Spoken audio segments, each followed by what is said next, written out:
the feeling of being abandoned when they're there but they're not there. Yeah. Damn, that's worse.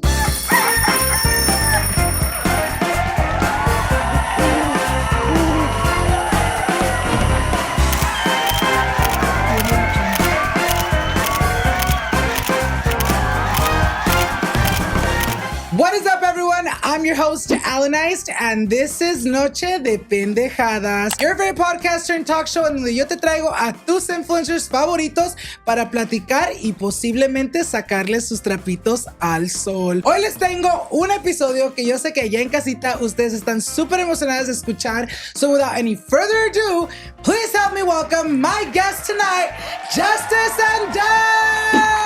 Aplausos, amigas! Welcome to the podcast. Hey, listen, I felt like it was only right because the podcast is called Noches de Pendejadas. De Pendejadas. But Des and I is Día y Noche de Pendejadas. So I'm like, sign me up. Yo aquí tengo muchísimas preguntas que les voy a hacer el día de hoy, and I'm so excited. Can I be honest? I was telling you guys a little bit earlier, but for me, the episodes where I have couples are one of my favorites just because I really do get to see like the couples dynamic live. No nomás en el YouTube video, amigas. Yo me gusta verlo en vivo, and I've been loving all the vibes, and I'm so excited to really get into today's episode, to get to know a little bit more of you guys, of your upbringing, of your guys' story together y todo eso. Before we get started with today's episode, give us a little bit of an introduction para la gente que a lo mejor no los conocen. Tell us a little bit more about who you are and what you guys do. I'm good. I know. She's trying to make sure I look good. You know what I mean? Sure. All right, she's making sure I look good. Okay, thank you. Hold on. Let me see. You look good. I'm about to take you down on this podcast. Yes. Okay. Like the podcast not even happening. That's why I said. That's room at it. That's why I had to sit right here. do. That's why I had to sit right here. So like that, you 2 know, minutes. because 2 minutes, real quick. she's a real star. You know what I mean? She's my superstar. You ever heard that song by Usher, Superstar? Don't make me sing it right now. Sing it. Don't. I'm like, Sing it. She clearly hasn't heard it. Spotlights, big stage, 50,000 fans screaming in the you do auto-tune? You're like, can you fix up the voice? You hear that? No, you hear that? I love I was that. trying. When a man tries, just let off, and then she shoots me down, bro. Oh, Mario. He sings Mario so No, good. stop. I haven't not even warmed up. I didn't even warm up the whole time. That was wrong. The spotlight. No. See, I'm not even warmed up yet. My name is Justice Alexander. That's my real government. Most people don't know that, but they do. Also known as Legend Forever. When y'all holler at me in the streets, what's up, Legend? Content creator. I don't really like the word influencer because I'm not really trying to influence you to do anything. We should not be influencing. Yeah, we we should not be influencers. I'm not an influencer. But if y'all do, by any chance, you know, please make sure you have look that at me as a role model or as an influencer. I appreciate you, but yeah, I might be in the wrong business. But I do create content based off my trauma and my childhood experiences and all that. This is how this whole thing started. So when I met her, I was like, you know, you're my victim. I need you for something. I need to bug you. You know, that's how it actually started. Content creator, actor, poet, producer. Check my bio real quick. Because I'm what is it? My IMDb? IMDb. You're like, that's just star. The list goes on. Baby daddy. No. You can't forget that. Hombre de familia, esposo. Todavía no. But we'll talk about that. Yeah, we'll talk about that. A ver, tú, Jess, cuéntanos un poquito más para la gente que no te conoce, who you are and what do you do? I want to introduce her. Hold on, let me just get over here. Girl, how are you going to introduce me? The one, the only, the beautiful, my queen. My name is Des. See, I tried, y'all. Y'all saw it. My name is Des. I'm not very new, obviously. I'm years into the like influencer era, but I only started it because of him. So it's not my thing. It has become an us thing, but it's very much a him thing, and I'm just supportive on the sidelines. I know it doesn't look supportive because I'm in everything, but I'm very much just. That's why y'all see me walking down the red carpet by myself a lot. And then you see me with the photos You're like in the background. The BTS. It's me and Mike in the back. Like, I like love you that got two though. phones. But I feel like you depending. should get credit because I feel like enable for a man to be so successful, you really do need a supportive girl. Yeah. And I feel like si te da pena or no te gusta estar too much in the camera, lo que cuesta y lo que en verdad importa is that you at least she's support. down for anything. She's whether down. it's I love shooting videos or shooting somebody. You know what I mean? Hello. Just kidding. I can have an attitude. I can wake up like not wanting to do it, but I know at the end of the day, like this is what he wants, and we're not like we've gotten so far in life because this is what he wants, and at the end of the day, whether I want to do it or not, we're in it. Like I love that. There's no like he's like shoot it again. I'm like. Fuck. You're like, okay. But like, okay, like it's you been see like my hand. 100 shoots. Yeah. Does it ever get crazy? How many times do you guys really like reshoot your guys' videos? What's like the most times you guys have reshot? You know what? You know what? Well, we're gonna start off like that. You know we really want to start off like that. This is okay. You want to see us fighting? It hasn't even been 5. Has it been 5 minutes? It hasn't been 5 minutes. Okay. And you want to see us fight? I do. This is what irks me. I take people's word for what it is. Like if you tell me, like, hey, at 9 we're in, like we're going at 9. Well, I will be there at 8:54 just to make sure we're there at 9. What the fuck? What? And he always says, he just said it. He was like, oh, like, this is the last time. This is the last shot. This is the last shot. But I know it's not the last shot. So in my head, I'm like, no, I say it out loud because I'm petty. I'm like, very petty. It's not the last shot. And he's like, last shot. And then we have like 6 more shots after. I'm like, okay, now it's the last shot. Like after the last shot. But I'm already so upset that I'm just like. Does it ever get to the point where you're like, you know what, me vale verga, yeah, this is the shot, yeah. No, because it can't get there. Okay. I want to, like, I probably would say it, but it can't get there because at the end of the day, like, it's for him. Yeah, like, I get pissed. Yeah, I probably give him the like hardest time of his life, but we end up doing it. She does, and it ends up coming together so well. That it's like through all the madness and anger, it's just like you're like, damn, I'm that girl. Like at the end of it, I'm like, oh, we did good though. See, here's the crazy, amazing, viral. Yeah. Here's the crazy part about what we do. I have a concept, and I tell her, "You're mad because a girl liked my photo on IG. We don't have a script. We don't have like actual lines or anything. Everything is freestyle. Yeah, everything. Yeah, is from the top of the dome." Which I don't think a lot of people know. We've never opened up. This is actually the first time we open up about. This is actually the first time we do a podcast together. Yeah. I'm a little scared. I'm popping the virgin because I don't know what's going on. Yes, a podcast cherry. But I said yes, and I chickened out. So we don't do podcasts. We don't do none of that. So this is real special, man. And I wanted to do this because well, she looks good. I was actually a fan. I'm not. I'm fangirling hard. Like I don't know. Like before the Alannized, but I followed the Alannized, like the podcast stuff, and I've been telling him like, dude, look, like let's this person went out. Yeah. No, I'm like, so excited. So when he asked me, he was like, hey, he's like, we have this thing, but because we haven't done it, he's like, do you want to do it? And I'm always, like I'm saying, like I'm supportive, but I always try to be in the back. So he was like, do you want to do it? I'm like, fuck yes.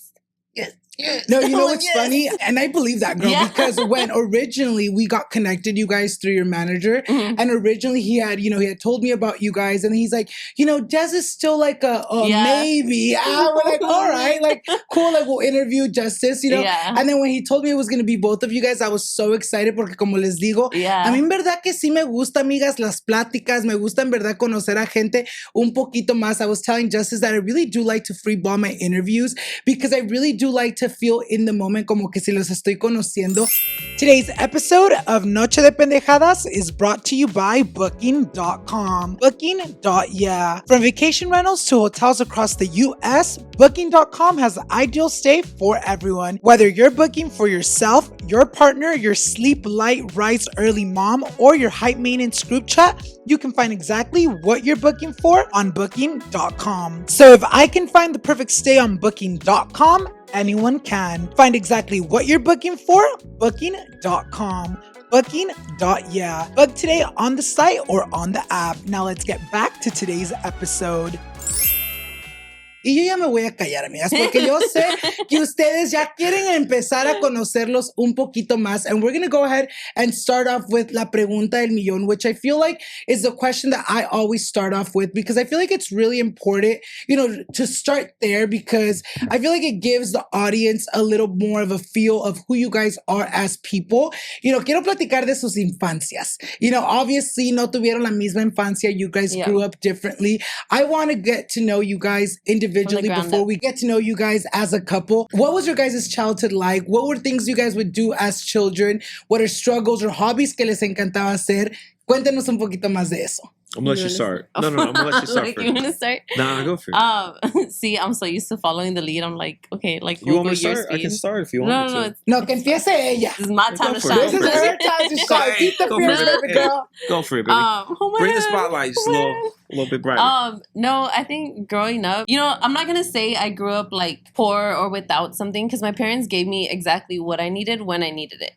Obviously, we didn't grow up like brand new shoes, brand new backpack. I'm not gonna say we started from the bottom, now we're here, because we started somewhere. Like my parents got to a point. My mom isn't like born and raised in America. She got bought over here, so it was more like they started the foundation and we're just continuing it for them. I grew up with a bunch of kids growing up being parents, so it's a bunch of learning how to parent, learning how to become patient, learning how to love, learning how to like care for someone other than themselves, because they were young. They were the age I was when I was pregnant, which is so weird.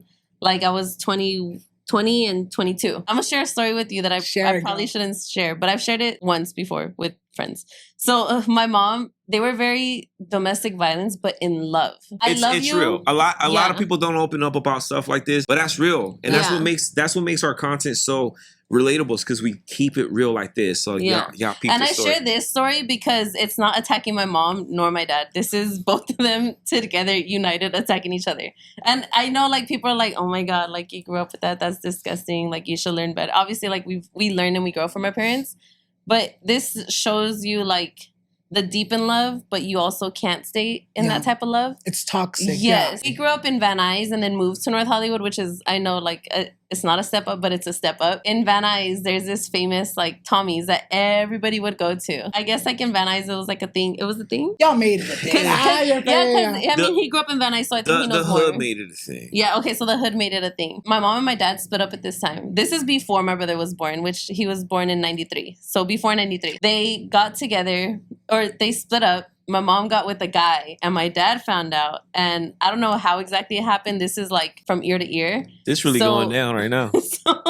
So my mom was in the guy's pickup truck or car or whatever, and my dad found her at the corner by where Tommy's was. My dad pulled up with a crowbar and he said, like, open the door. And he was like, get out, you're coming with me, or something like that. And my mom was like, no, I'm not going with you. Like, we're not even my mom together. Was, and my mom was telling him, she was like, oh, take off. And the guy was like, no, like, I'm not taking off. Like, this has a crowbar. And she was like, take off. And your mom was like, so used to it, though. My mom was like, just take off. Like, I've seen 100 of these scenes. By the way, I wouldn't have been scared of your dad if I seen your dad. Is your dad scary? Hell nah, bro. You know what? Like, let's go. Because I've gotten so used to him. Let's go. Because I've gotten so used to him. You the love of my life. I got you. No, like, dude, I tell his girlfriend now, I'm like, I'm so used to him, but we went to a taco stand and it was like, it was in the ghetto. Those are the best taco stands. Yes. He just walked straight, like nothing. Like, and I'm like, I wonder if he knows that he's not a regular looking guy. Like, he has hoop earrings, he's bald headed, and he has a mustache, like a thick mustache. And he has like high socks always, like the way he grew up, like the looking kind of like a cholo. Okay, but I don't want to say it's like a cholo. Just like that it's like era. The culture, the cultura, and the dress he's code. The culture. Okay, he dresses like the culture. Like he wasn't a cholo himself, but like he appreciated and wore it. But like your family's attached to it, so like you hang out with your cousins obviously, and they're all from like this street, this gang, this street, this gang. So he grew up looking like them. So he still dresses like them. And I'm just like, I wonder if he knows that like people look at him, they're like, where's he from? And they think of him like OG, but he's not. Don't test him because he will, but he's also not. Comentas algo de que tus papás se divorciaron. Yeah. Cuéntanos un poquito más, how did that affect you? How old were you when they got a divorce? And did they explain to you that they were like separated? They're first generation here. Their parents, like Mexican parents, from what I've seen, like in my mom's side of the family, they're not very like, oh, let's talk to you about this. Let's talk to you about growing up. Let's talk to you about what you're going to go through. Let's talk about what your body's going to go through. They're just like, hey, I figured it out. You can figure it out. My mom was very much, she worked at a counseling office, so she was very much therapist mom. She was very much like, oh, all organic, all this, all that. Like my mom was very like whitewash mom. My mom was very much an almond mom. She was very So we were in the kitchen once and my dad bought us Maruchan. This was my mom were on and off 24/7. Okay. So like the whole like explaining, hey, we're not going to be together anymore. They never did that. My mom was like, hey, you're going to go with your grandpa because your dad lives over there. And then they would get back together. And then, hey, and it happened on and off. Like, my mom was in jail. My dad was in jail. My mom was living here. My mom was always in the apartment. But my dad was living at my grandpa's. My dad was living at my tia's. My Like, dad not was living at my stable grandpa's. household. Not Yeah, stable. yeah. But it was stable enough where, like, we knew who our mom was, who our dad was. We knew who to respect, who not to respect. We knew, like, where, you know, we knew our boundaries. And we always grew up, like, even though it's not a home, and like my mom would talk to us like, hey, like, we're not together. It's not your fault. Don't worry about it. But I did grow up with panic attacks, like, you know, consistently. Because, you know, you always want your parents to be together. Yeah. Like, I feel like we try to show that to our kids. And when we argue, we try to be like, hey, like, go upstairs and I'll toss it ass upstairs. But like, you know, like we always try to separate it. Hold on. Whose ass you trying to toss up? No, like we always try to separate it because, you know, we grew up in both toxic households. They didn't talk to us, but they tried to explain as much as they could so that we wouldn't grow up with trauma that they probably grew up with. I mean, I never asked them like, how are your parents? But they're like, you know, Mexican parents. It's kind of like monkey see, monkey do. You know, they kind of repeat the cycle. I think my mom was trying to break the cycle, and I think it worked somewhat. A little bit. Are your parents still together to this day? No, my mom is married. My dad is preoccupied. Yeah. Preoccupied. Yeah, I don't know. He's busy right now. My dad still thinks he's 18. Did you ever have a moment, you know, obviamente nos cuentas de que tus papás were always on and off growing up, you know, it created a very unstable household. Did you ever have a moment where you realized like, oh shit, this is it? Like they're actually not getting back together. This is for reals. What was that moment or that realization for you? ¿Y cómo te afectó el saber que pues ya, aquí acabó lo de tus papás y ya no van a regresar? It was my quinceañera. Estábamos afuera and... I heard about this story. ¿Sabes qué? Crazy. No me recuerdo mucho, but we were out. My mom walked outside, my dad walked outside, and I think like in my head, I knew because I was so accustomed to like, they're going outside, I know what's going to happen. Yeah. And my dad, I don't know if I've seen my dad so much, but I know when he's pissed. Yeah. So he walks outside and my mom walks outside and my mom was like, dude, my mom was ready to tussle. She didn't care. My mom was like, I'm all gangster. in. She's like, my mom said, hey, listen, between them two, she the real gangster. Yeah, my mom le vale. Like, dude, my mom win or lose. I said that. My mom is in it. I love that. And if she loses, otra vez. Oh, give me another round. She's like, otra Put it on vez. baddies. Hey, you watch baddies? You watch baddies? Dude, put it on baddies right now. Yo, hey, y'all better sign her up because her mama... No, my mom is older now. She be the baddiest She's like, ya no aguanta tanto. Ya no aguanta. En un round está... You're like, fuck, give me a second. You're like, 20 minutes, please. No more 2-minute break. You know, obviamente nos cuentas that, you know, you lived a lot of, you know, domestic violence with your parents. You know, I can relate with you. You know, mis papás también growing up. I saw a lot of that. I was so used to it. You know, like you said, it was so normal. You know, like, oh, parents fighting, happens every day. Like yours don't. Now that you're older, you know, looking back at your childhood, do you ever have moments where you're like, damn, like growing up, that was so normal for me, but it was actually super fucking wild that that's what I was going through. I don't know if it's like our generation or like, you know, like the group that like we hang out with, maybe like we associated ourselves together and we put ourselves together because we can all cope with each other. Yeah. But I felt like it was normal. Like my friends were always like, well, like, yeah, my parents aren't together. Like I'd be like, oh, like my mom just like him yesterday, and they're like, oh, like my mom did that last week. Like, you know, like, keep up. Like I know people will probably be like, I feel like we got so gravitated towards that because it's like he was telling me, and I don't know if he like wanted me to be surprised or like if he was like his past, you know, like the girls were like, oh my God, like your parents did that, my parents are together. I'm like, oh shit. Like I wasn't like, oh my God, no way. I was like, your parents too? We like not attach to each other, but like we have something deeper in common because not everybody grows up with that. It's like a trauma bond. Kinda, right? Like you guys both come from like hard upbringings. I had friends obviously and their parents were together and I'm like, oh, like what's that like? I know at the end of the day my parents still have love for each other. Like I know if I mean my mom put herself in a shit position not too recently, but recently. And my dad in Chingo, like I voy. And he was with me until like what 2 a.m. maybe in LA trying to get her out. I know my mom in the same situation. You better give me some credit. He was there with the big thing. He was there with the big thing. He was like, I know your mom did it. I was big papa that night. Yeah. Cuéntanos, Justice, un poquito más de how was your childhood growing up? ¿Qué es lo que tú te gustaba hacer? Or what were struggles that you faced growing up? Cuéntanos un poquito más de eso. So I'm just going to pick it up from where she was saying. We do relate a lot. It's kind of rare because a lot of people that I knew growing up, could not relate to what I was going through at the time, or any of the. You might want to cover your ears for this, or any of the girls that I was dating at the time. They wouldn't know, because all the girls that I was dating, That sounds like a lot. You're like, a lot Yeah. of girls. You're like, how many The would girl you be you were dating at the dating time? before me, the girl. The girl, huh? Singular. That one Hold on, girl. now, hold on. Let me talk now. Let me talk. All right, I promise it gets better. All right. It don't sound good. Like, it don't look like it's gonna get better. I'm saying, like, No. all the girls that I was dating, they never could relate, or any of my homies' families could not relate until I met her, and we can relate to that. So it's almost as we comfort each other. Yeah. Do you feel like a lot of, these girls that you would be talking to kind of almost saw you like, oh, I wasn't damn, just he comes talking with to. a lot. I wasn't just talking. I was, Uh-huh. He's like, what were you doing? I was yelling at them. I was like, this, don't get Who's any that? closer. Who's them? Do you feel like they couldn't relate to you in the sense of like, they were like, damn, this guy comes with a lot of baggage. Like, Yeah, stay absolutely. away from him. I definitely felt, but I felt like that with her too, though, Send me that. because, I'm gonna talk to him. and I definitely felt like I somewhat came with more of a baggage than she came with a baggage, because her family, still at the end of the day, had each other's back. My family was broken. I came from a broken home. My mom left at an early age where we really needed our mother, and that really hurt. And my father was there enough to be like, you guys know how to open up a fridge. You guys know how to, Do the basics. Yeah, do the basics. Do the basics. Survive. And then he went back to his home country. It was like me and my brother were kind of left.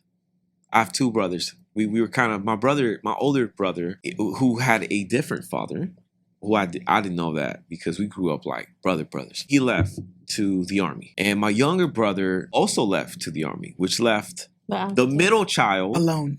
who's it's the middle child. It's every time. If you're a middle child, I feel you. The middle child is always left like, oh, he ain't shit. Oh, but I love you. Oh, You're like, but you're my shit. You're my little You my shit. You're my little shit. You're my little fine shit. Nah, I didn't say all that either. But it's always the middle child who's kind of left. Yeah. Because I always had a dream. And I said, you got to make it. You got to make it no matter what. You got this crazy dream.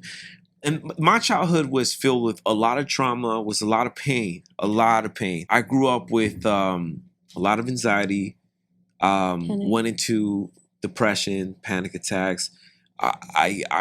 It's almost like I lost who I was.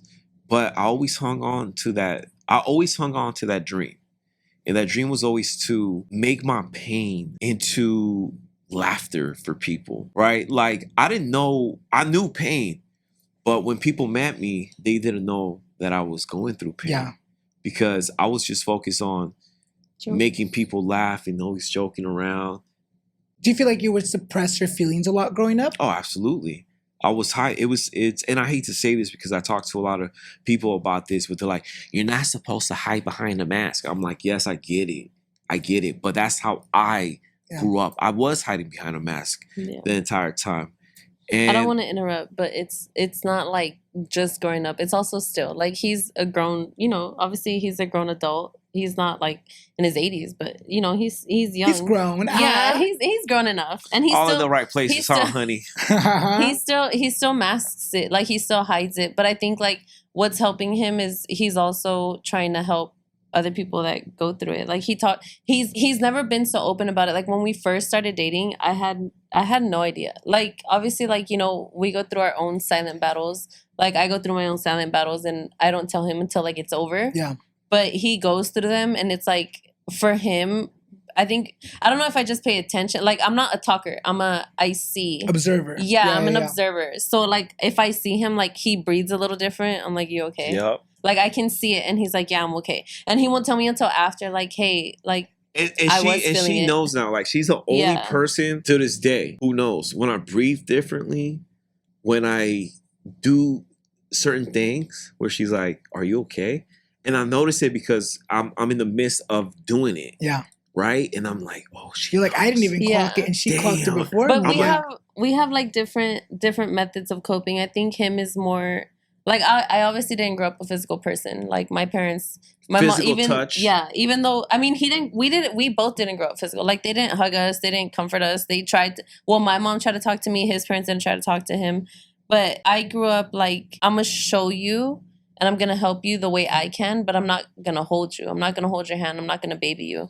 And he likes to be babied. He likes to be like, hey, let me hug you. So I come out of my comfort zone for sure when he needs it. But mine, like, he knows I'm asking him if he's having like an anxiety attack or a panic attack when I'm like, hey, you want gum? Because mine is like, chew on it, thug it out, get it over with. Yeah.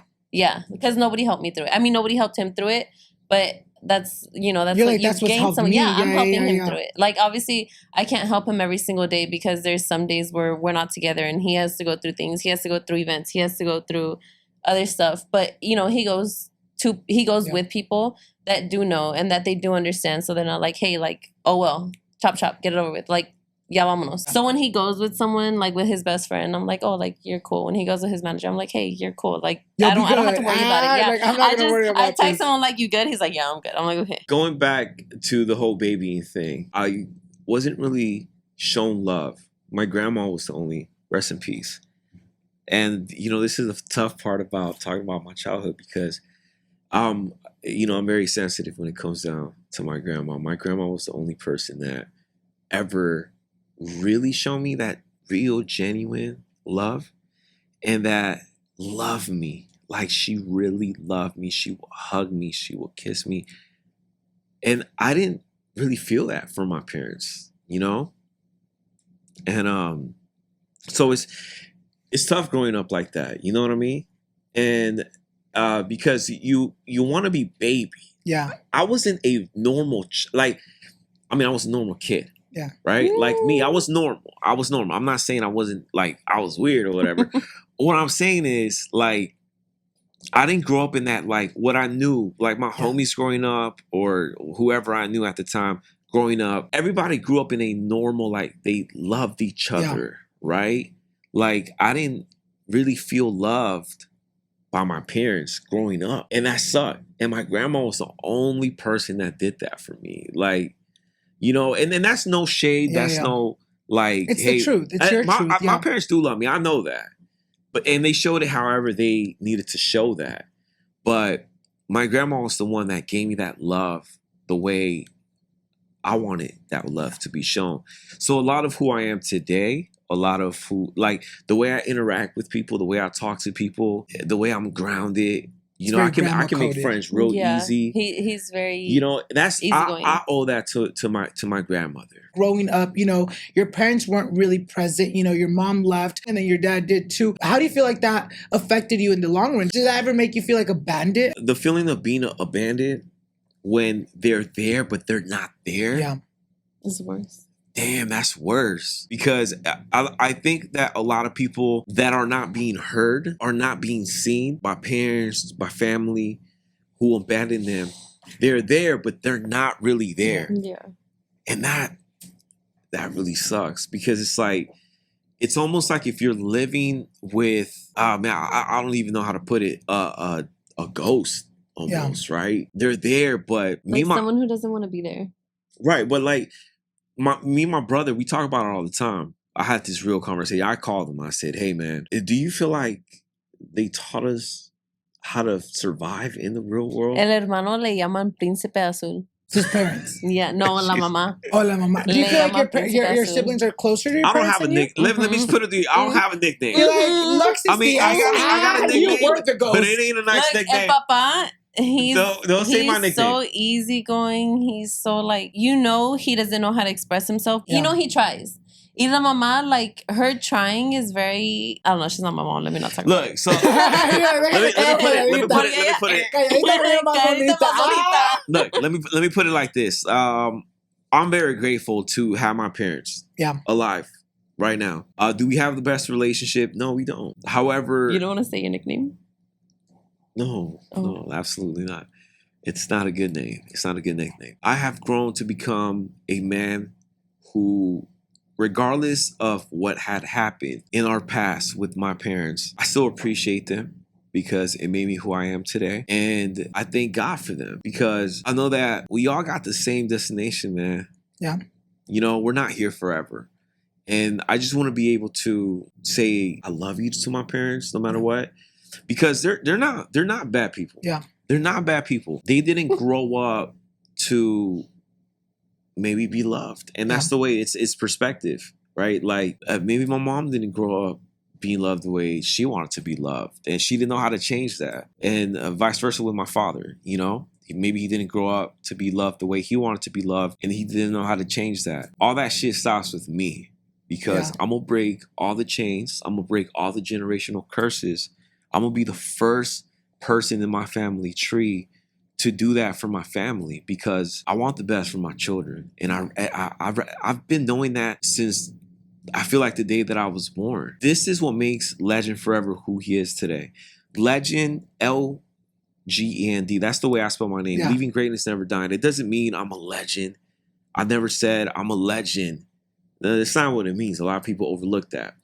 My user handle is Legend, LGNDFRVR.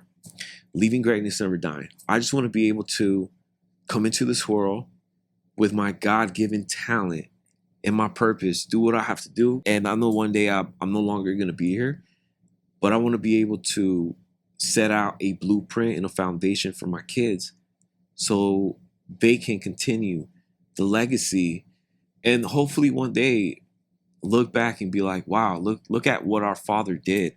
You guys both come from broken families. You know, you guys went through a lot. Was that like a conversation you guys had as soon as you guys started creating a family? Like, look, you know, we come from the shitty past. We've gone through all of this, but we don't want to give this future for our kids. Like, I know we do things certain way, but like that's literally copying and pasting our parents' behavior. Let's switch it up. I don't want this for our kids. Was that like a convo you guys had like when you guys became parents? Not at all. No. You know what? Hell no. Fuck no. Hell no. Before we came... Fuck no. I'm going to try to not sound like an asshole. Before we became parents, I was very much set on I don't want to be a parent. Till this day, I still don't want to be a parent. Like, I know I'm a parent. Obviously, like, I'm and that's a parent. real. That's yeah, real. I'm a parent my kids to the best of my ability, to the best of my knowledge. And this is where I understand where my parents came from. Like, I'm the same age my parents were trying to figure it out. They gave me the best stepping stool that they could afford, that they could handle, that they can maintain coming from where they came from. My dad came from the ghetto, from moving here and here, from moving to LA, like Van Nuys, Washington, and my mom came from Mexico trying to build, you know, they give you the best stepping stone that they can. To their best ability. Yeah, to the best of their ability. Like, you know, my mom had her restrictions. Yeah. Obviously not as bad as we do now, but she had her restrictions. She couldn't do a lot of stuff that she wanted to. She didn't have, you know, her papers here and there. It was a lot. My dad was macho man. Like, I'm gonna do what I can, like, thug it out, figure it out. And, you know, they never left each other's side, no matter how hard it got, no matter how much they hated each other, no matter how much, like, one was like, oh, I'm gonna leave her ass in jail. Like, no, like, he was like, I'm gonna bail her out. Like, I got her. Like, they always gave us that stepping stone. And for me, it was more like I'm a selfish person, but I don't want to have to worry about someone else because I'm busy worrying about myself. So I never wanted to become a parent. And then I met him. And then he was like, I'm already a parent. And I was like, oh, shit. Like, that was you know what's funny? I was a father and a daddy, though. Like, let's just put it out there. How are you a daddy if you ask me out? Yeah. To be your daddy. So what happened was we met. He gave me his Instagram, and on our first date, he was like, "I thought you knew I was a dad," and I was like, "Wait, hold on. Let me stop you right there, because like how we met, it's not just like I'm not saying how we met. That's a whole like 2 hour. That's a whole other conversation. But like when we met, and I found out he was a dad, I'm like, I like kids. I don't want my own kids. So me, like, having to figure out what to do with your kids, it was a struggle. Like, obviously, like, I love the kid to death. Like, I'm always gonna claim him. I don't care what we go through. I don't care what him and his mom go through. I don't care what me and his mom go through. Like, I'm always gonna claim him. And but you just felt like you weren't like ready for that responsibility at that time. It's not even that responsibility at the time. I knew since my 15, to be honest, I knew I didn't want kids. I knew Wait, hold like on. Let me ask you a question. Sorry, I don't mean No, to take no, the no, job. go. But what do you mean you like when you were 15? Like, oh, you turned 15. No, You're like, I don't watch it. Like, you woke up After and my quince, after my parents and the whole fighting, they had a whole like WWE session in the front of my quince. I love Everybody the left. WWE. Quince got canceled. Police were there. I don't know what happened with my mom. I don't know. No, I don't know what happened with my dad. I went home with my mom. I just heard restraining order, this and that, and I knew like my parents aren't stable enough to have us. I'm not stable. I knew I wasn't mentally stable. I knew I was still having panic. I knew I still was having anxiety. I knew I was not in a position to be a parent. And I was selfish enough to know that I was not okay having like it's hard to explain because everybody's like, oh, you're selfish. Like, I don't you're think selfish. it's selfish though. If anything, it's very self-aware. It's very much because I feel like a lot of the time, a lot of people think, oh, pues voy a tener hijos y pues voy a tenerlos, chingue su madre, even I'll figure it out. But you were like, no, having a kid is a big responsibility and it's a big task. And it takes a village. Yeah. I think that's normal though, and it's not being told enough because our parents, our parents' parents. Our parents' parents' They took care of they us. felt the same way. Yeah. Like it was your grandparents. It was your grandparents. It was my grandparents. You know what it is? They was just fucking. Yeah. You know what I mean? Trying to have a good time. They got pregnant. You know what I mean? No. And they were like, oh my God, I got to figure this out, I knew I didn't want kids because I wanted to be by myself, with myself, and be okay with myself. Figure yourself out Figure first. myself out, And I didn't know when that time was going to end. I didn't know when I was not going to want to be by myself. And then I met him and I was like, hey, I'm okay being me and him. Like, I don't want anybody else. I don't need anybody else. And then I met his son. Can you say that again? I couldn't hear you. Anyway. And then I met his son and I'm like, I'm okay being us three. Yeah. Like, obviously, like mom was here. Grandma was here. We would go to grandma's house. We'd pick him up. We'd stay a few nights with him. We'd take him back. And then like, we'd go visit him at grandma's. Like we were very much with him a lot when he was younger. Yeah. He was very much daddy's boy. Like, well, I mean, like, I'm not going to say for mom. I'm not going to say, I don't know if he was mama's girl. But if he was daddy's boy. Like, when he would... But he would cry. Like, he would leave and he'd be like, Dad, puppy, puppy, puppy.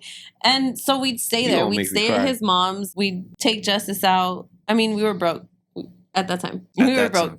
So we'd be like, hey, like, we got $20 to go to the beach. Like, let's go to the beach. We had $15 to go here. Let's take him here. Like, we were broke. Yeah. So if he was outside, he was cool. Like we took him once to Toys R Us for his birthday, got him a go-kart, still got in trouble, but we got him a go-kart. We took him back to his birthday party.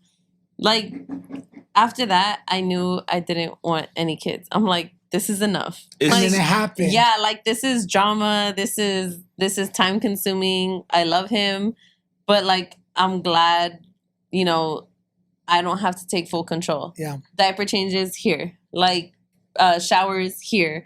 Like buying him clothes here. He's not mine. Yeah, but he's, like he's attached. Yeah. Kind of thing. And then I ended up pregnant and I kid you not, first, the minute I found out, he was all excited. I was like, no.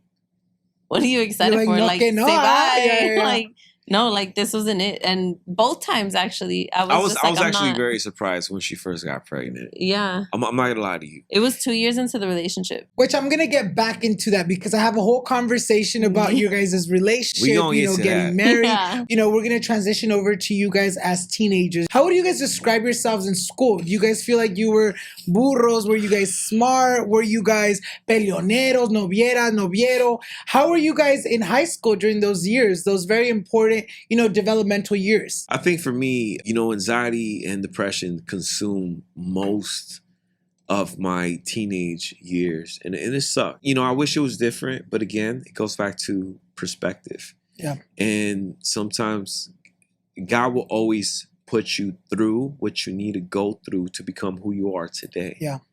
And I'm a firm believer in that.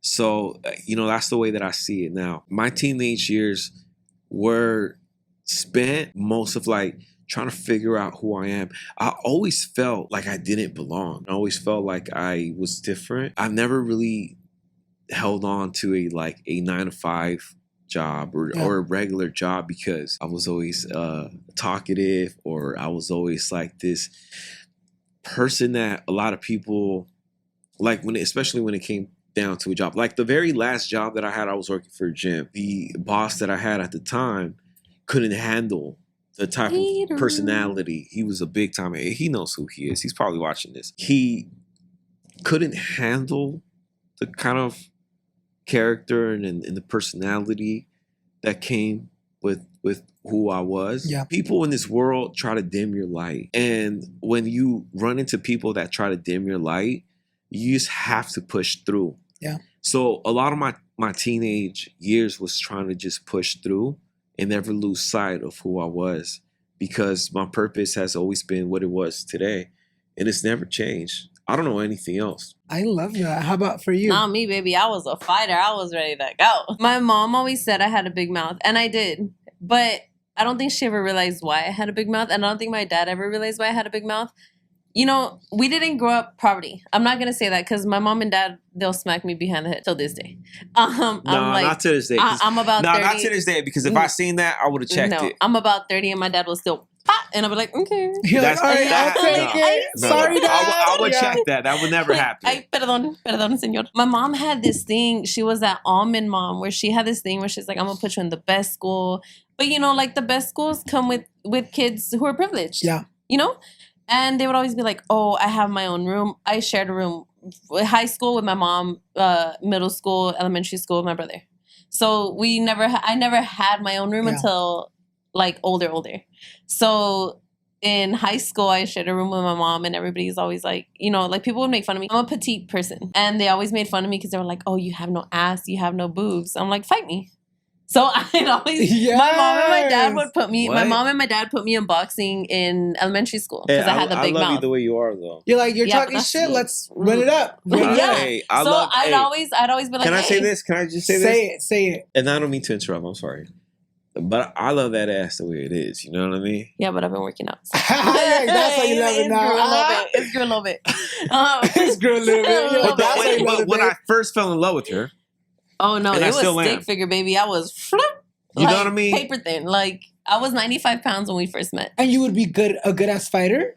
Yeah. You're like, wait, it's not stopping me, girl. You want to see these hands? We'll go outside. No, wait, okay, cuéntanos una vez de las historias. Okay. Wait, from high school, what is like one of those fights that you remember and why did it happen? So it's so weird. Hold on. Before you start that, do not name drop any names. Damn, I was about to say don't name drop. Okay, so just hold on. Just say the fight. Don't name drop. Okay, middle school, I didn't graduate across stage. I wanted to. I'm good in school. Like, I was good in school. I was honor roll. I was in a magnet school. I was in performing arts. I never did PE. Wait, you were in honor roll? I don't know what it's like to run a mile. I don't know what it's like to do 100 push-ups for your 8th grade final. Like, I don't know any of that. I did dance class. I was honor roll. I was top of the class. But I had like la boca corriendo. Like, always. But because they would talk shit to me. Like, oh, she's a flat ass. Oh, she's wearing the same jeans she wore last year. Now I'm getting hot. Now I want to fight. What's up? Hey, like, Irma, pull up the IGs real quick. What's up? Pull up the I'll be for a mic. Pull that shit up real quick. I follow a few of them still. But not because like oh, like I want you to see what I'm doing. Like, no, dude, like we grow. Yeah. You know, like we mature. We're all moms. We're not the same. Have they ever reached out to you? You're like, text me and it might come out. I invited them to my daughter's first birthday. Did they go? Yo, hold on. They were cool. Like, we're all cool. Let me say this. Hold on. I remember there was a few faces that I didn't recognize at my daughter's birthday party. Yeah. Now I'm not sure if it was first, second, third, whatever. First. But there was a few parties because you know. Like. No, listen, hold on. I was like, hey, so her nickname is Ma. I called her Ma. Ma. So Ma, I'm like, Ma, who is that? And she was like, oh, that's some girl I fought at middle school. Oh, that's some girl I fought in high school. And I was like, hold on. Like, do you not have friends? Hold on. What's going on? Hold on. You invited girls that you fought in middle school and high school to this party? Yeah. People that you told me stories about. Yeah. And I felt hot about, like, where's the man? Yeah. Dude, they got a man. They're like, she don't even, she got a baby daddy, but they're not even here. And I was like, I'm hot. And that's the shit that she be doing. Like, I'm a lover. I'm not a fighter. When I fight, it's because I don't have a choice. Hello. It's not like I wasn't like, oh, like, I see you, you made fun of me, let me fight you. No. Like, I was put in a position where, okay, like, I was just telling him the story. Or no, I was telling my cousin the story because she's like, I've never fought. For the family, I'm the oldest girl. Okay. So it got to a point where like I don't have a choice. Like if you make fun of like my cousin, I'm like this with my cousin. I'm ride or die. Okay. She Like really is. I'm not even ride or die, but I'm dying. Yeah, like you're like, I'm dying dead. behind mine 24/7. Like I don't care who it is. Like we're outside. It's like 2 weeks from 8th grade graduation. We're on a roll, and my mom was pissed because you know my mom's like, oh my god, that's my daughter. Yeah. Like for my brother, she was like, that's my baby. That's my baby. Yeah. We were loud. And for me, she didn't get to do that. So she was a little upset. And Why? then we get to high school, started 9th grade. I'm in boxing already. So, okay. So, you know, you start boxing, you feel a certain way. Yeah. I started in 3rd grade. They call me $1 Million Baby. Or, no. Okay. So let me see. Her brother and her, they don't know how to box. My coach in that time called me $1 Million Baby. I had a coach from LA's Best. Uh-huh. I know it's like a LA thing. It's like a boxer thing? It's like after like YMCA. Oh, okay. It's like YMCA, but for the school. Okay. So it's called LA's Best. I had this coach named Juan, and he was like, "Oh, like she's called $1 Million Baby at LA's Best, whatever." We get to high school. This girl, I take my Converse, my white Chucks. I'm a Chucks girl. All the way through and through. Dior's are not. She got money. Dior's are not. These are Valentine's She's Day. very humble. These are years ago. I love them though. Baby, My these brother are has the years blue ago. ones. These are years. Like the blue gray ones? These are when we boyfriend could got the afford it. white and black. Just kidding. Her boyfriend got the white and black ones. Oh. Oh, no, wait, it's white and gray, right?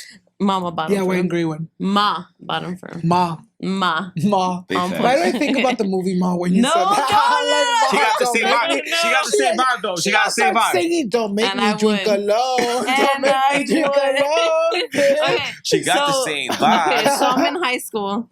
I have the white Converse, and my friend Chris is cleaning them. And he's like, hey, I left Wait. them. You gotta go. Okay, high school. Before we break up. Okay, Go. baby mama. So I'm in high school. My friend is cleaning them. He's like, hey, I left them in your geometry class. That was my last period. He's like, hey, pick them up. I was like, okay, cool. This girl, she's like, hey, these are mine. He said, cool. They're not yours. I said, okay, cool. He said, hey, this girl, so-and-so, took them. And I was like, mind you, I didn't grow up the richest person. Yeah. Those Get are 'em as your you get checks 'em. for the year. Get them as those are your Chucks for the year. Those are your. I think that year, I'm not gonna lie, I got Jordans because my brother was into Jordans. Chucks are my shit. You'll see me at the stairs in Chucks. You'll see me leg days in Chucks. Chucks all the way. Homegirl goes to my geometry class, grabs the Chucks. I said, hey, go into the restroom. Geometry. Wait, what is that? Math. Yeah. I'm like You're 9th grade. what? Like, You're like, oh. I never. I'm like, Not- could not tell you never. to pay attention I in was in, school, I was in pre-algebra 1 for 9th, 10th, 11th. I believe it. Stop. I believe it. Hey, but you know what?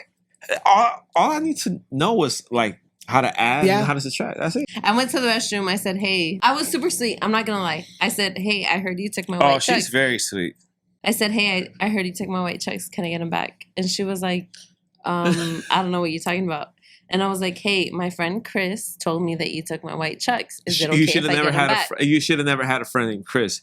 That's the first problem. And she was like, I don't know what you're talking about. She's washing her hands. I kid you not. She's washing her hands. And I was like, you have my fucking white Chuck. I'm pissed because, you know, my parents can't afford it. No. Yeah. Like, dude, at that point, that was like, what, $22? Yeah. $22 is a lot. Like, till this day, I don't give a fuck. How much it's are they a now? lot. Like $40? They're like 42. Yeah. But even 22 is a lot. Like, girl, a raspado for $10, tripping. But, okay, anyway.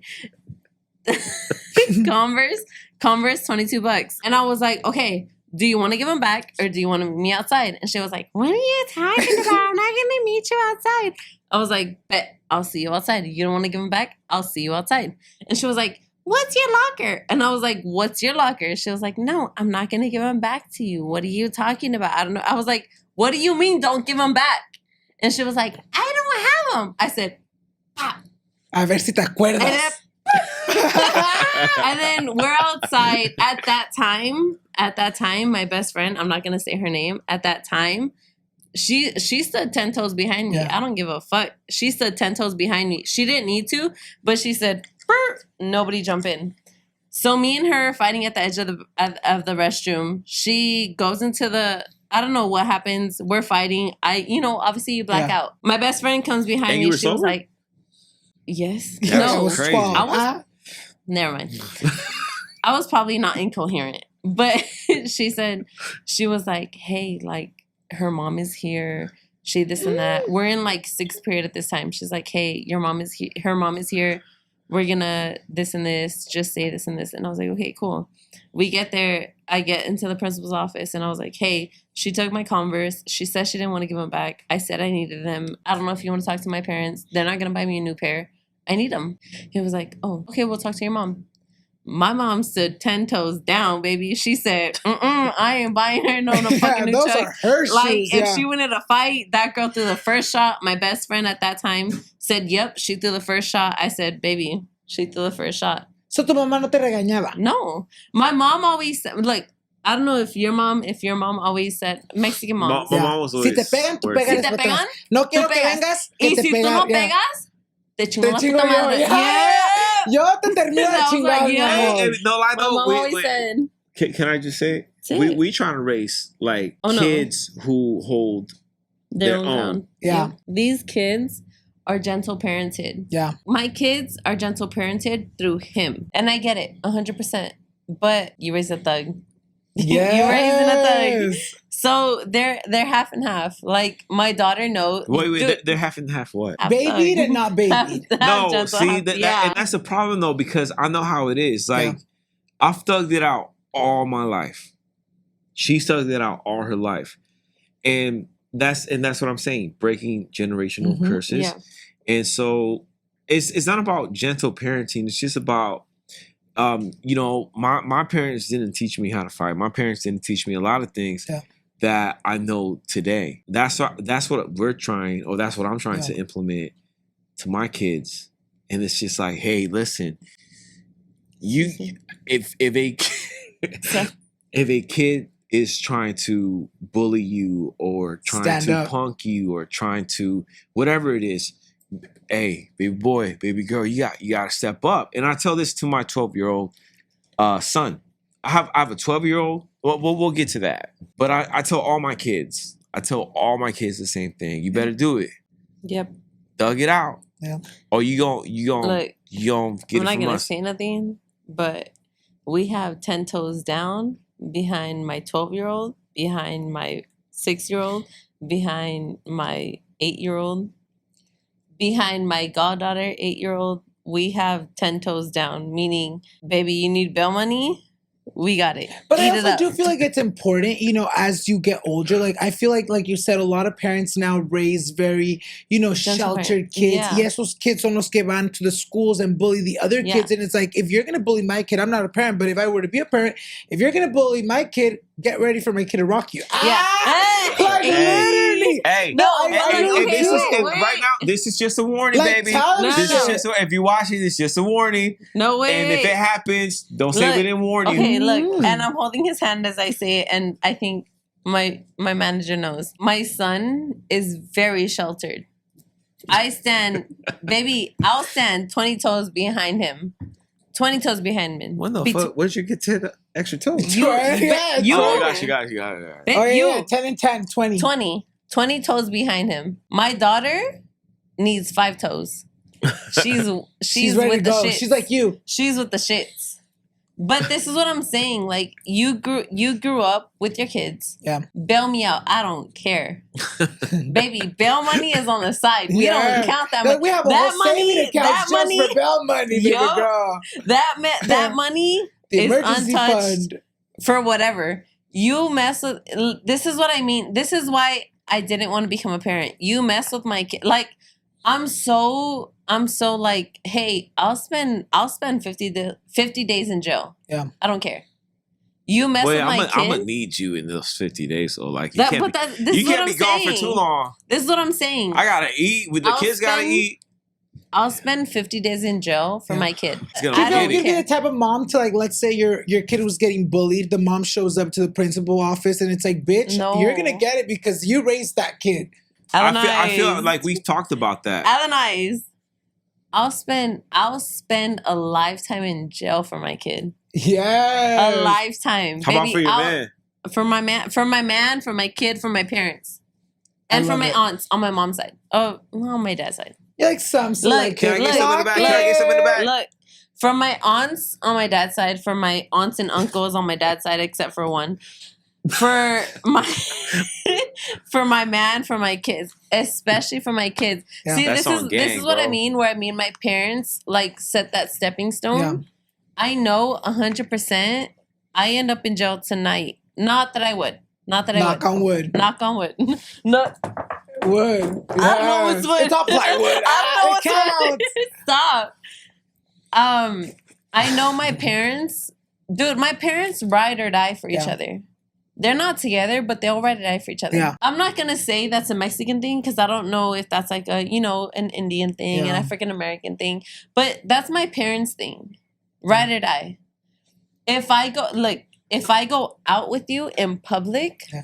I'm gonna ride or die. I don't care if I met you last night. I don't care if my best friend, if my cousin, if my sister introduced you to me that night. Baby, I'm ready to die. I love that. Voy a empezar a salir más Yeah. con ella, amigas. And Ah, you see- necesito security. No. I'm like personal security. Like- I Like love I'm that. not Big gonna say facts. I'm not gonna say like Big facts. like I know how to fight. I'm gonna protect myself. But do what you gotta I'm not do. gonna I'm not gonna allow you to be there by yourself and get messed up. Rocked. Like si te chingan, baby, yo ando chingando. Yeah. Oh, nos chingan a las dos. Yeah. O Literally. si no los chingan a los dos. I Like love me vale that. madre. A los dos nos chingan and then we get back up and then otra vez. That's the way I am. I ride so hard for my family. I don't care if we've seen each other once throughout the year. I don't care. Like that's the way I grew up. Whoever you go out with, you ride with. If you don't want to ride with them, don't go out with them. Des and I, like, we have been the Hardy Boys before. Like, we've Yeah. tag team before. You know Who's what I mean? Jeff?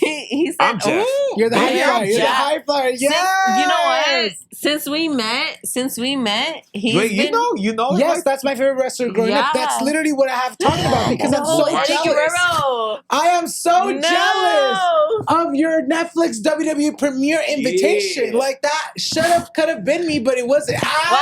I'm like, I'm I wish gonna it let them. I'm gonna let them know So next you time. know, I have a whole wrestling, just like you. I have a whole wrestling room where it's like my collectibles. I will send you guys pictures. Today's episode of Noche de Pendejadas is brought to you by Booking.com. Booking.yeah. From vacation rentals to hotels across the US, Booking.com has the ideal stay for everyone. Whether you're booking for yourself, your partner, your sleep light, rise early mom, or your hype maintenance group chat, you can find exactly what you're booking for on Booking.com. O sea, este mes me voy a Las Vegas por tercera vez este año, amigas. ¿Y en dónde creen que encontré the perfect hotel to stay at? Pues pensaron bien, amigas, on Booking.com. I was able to find the perfect place that was close enough to every single thing that we want to do in Vegas, plus big enough for me and my partner to sleep and do our TikToks in, and also a hotel que estaba bueno, bonito y barato, las tres veces. So if I can find the perfect stay on Booking.com, anyone can. Find exactly what you're booking for, Booking.com. Booking.yeah. Book today on the site or on the app. Today's episode is brought to you by Cash App. Don't you just love how fast and easy it was to sign up and get started? Because I do. Cash App does more than you think when it comes to having your back and making sure your money stays your money. If you direct deposit at least $300 in paycheck each month and use a Cash App card for purchase, you can unlock up to $200 in free overdraft coverage. If you overdraft unexpectedly, there are no hidden fees. Manage your money on your terms and take advantage of free overdraft coverage up to $200 on your Cash App today. I love Cash App, amigas, porque en verdad que sí me hace la vida super fácil. Whenever I go out with friends, you guys, I hate splitting up the check because I feel like it makes the waiter's job a little harder. So So normalmente, amigas, yo pongo mi tarjeta and then everyone else after Cash Apps me their part. Así de simple. So for a limited time only, new Cash App customers can use our exclusive code to earn some additional cash. For reals, just download Cash App. Use our exclusive referral code ALINOCHE in your profile, send $5 to a friend within 14 days, and you'll get $10 dropped right into your account. Terms apply. That's money.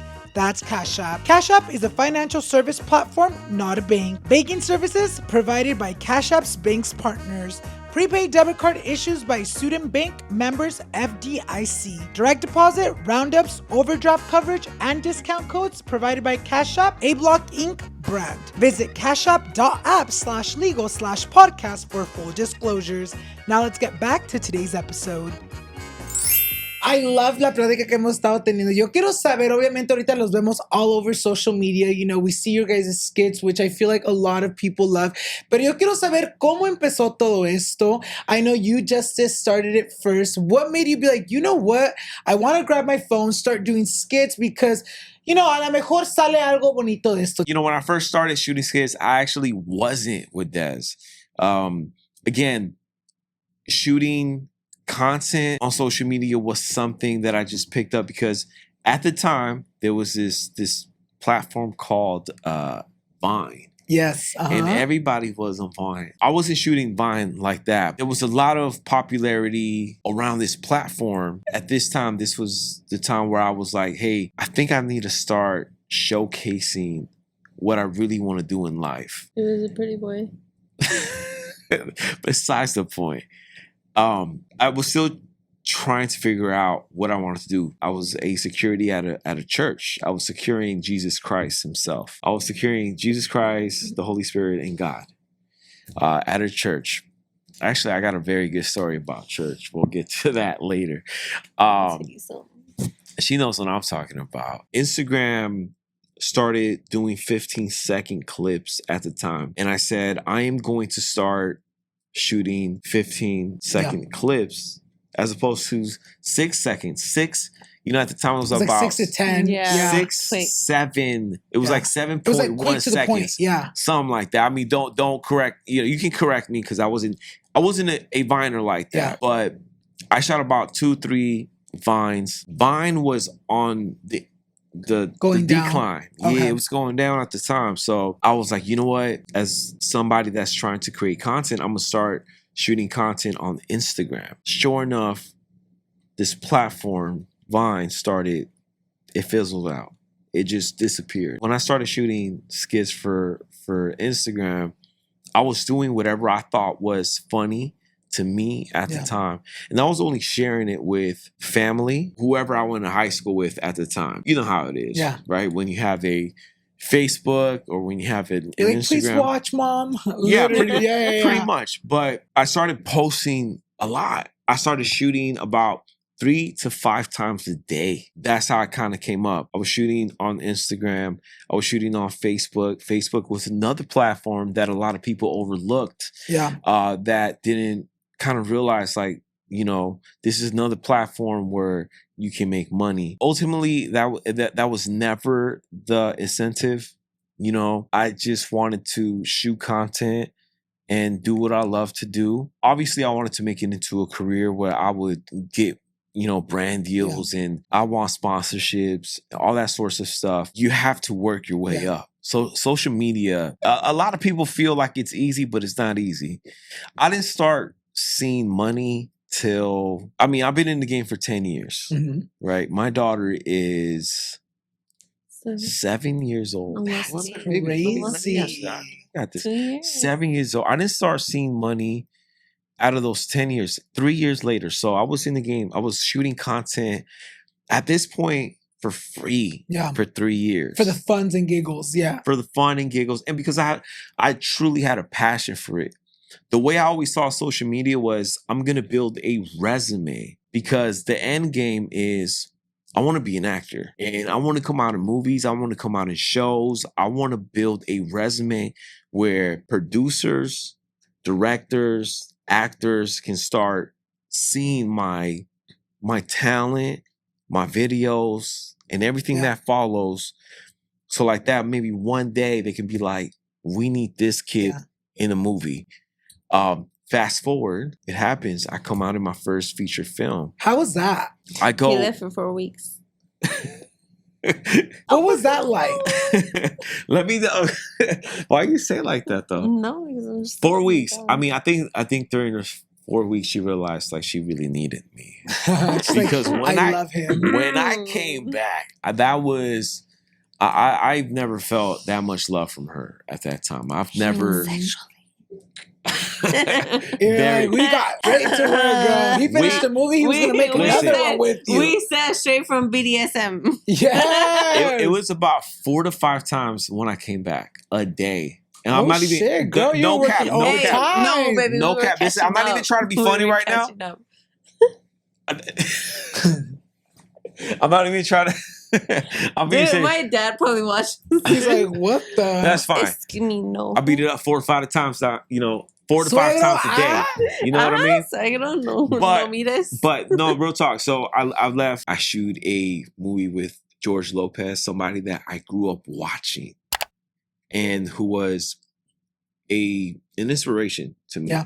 George is a legend, and I remember waking up at 3 o'clock in the morning to Lowrider, to literally waking up to shooting a movie with George Lopez. That's himself. crazy. You tell me if dreams come true. If you tell me, do you think this will ever happen?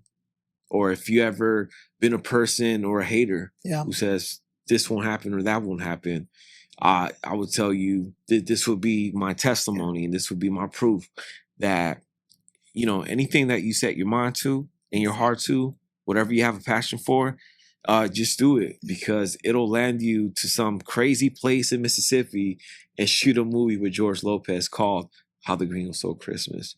And I did just that. And it's only the beginning. I love it. I really do truly feel like it's very much like si tú te pones las pilas and if you really work towards your goal, fuck what anyone has to think about it. Fuck what the doubters, because you proved them wrong. Anyone that doubted you, that was like, no, este way no va a hacer nada. He's not going to amount to anything with his little videos. It's like, no que no. Ahí me miran con George Lopez. Yo quiero platicar un poquito más, de ustedes becoming parents, co-parenting. But before we get into, you guys becoming parents, yo quiero platicar un poquito más de ti, Justice. When you were 21, you became a dad for the first time ever. Nos estabas contando que tu primer hijo, va a cumplir 13 años. Cuéntanos un poquito más de eso. How did you find out you were becoming a dad? ¿Cómo te dijeron la noticia? How did you take it? Were you scared, overwhelmed? You were like, what the fuck, ¿qué voy a hacer yo con un chamaco? Cuéntanos todo eso. This is a really good story. I was in a situationship. It wasn't a real relationship. Pause. We were at his mom's house and there was a binder. You can tell that story. Okay. Go ahead. Where she wrote a love letter and she was like, oh my God, I love you. I hope you have a great day at school. And he was like, I love you too. Did you meet your baby mama in school? It was a situationship because they didn't end up getting along at the end of the day after the baby had happened. But it wasn't a situationship. Like in high school, you think you're in love.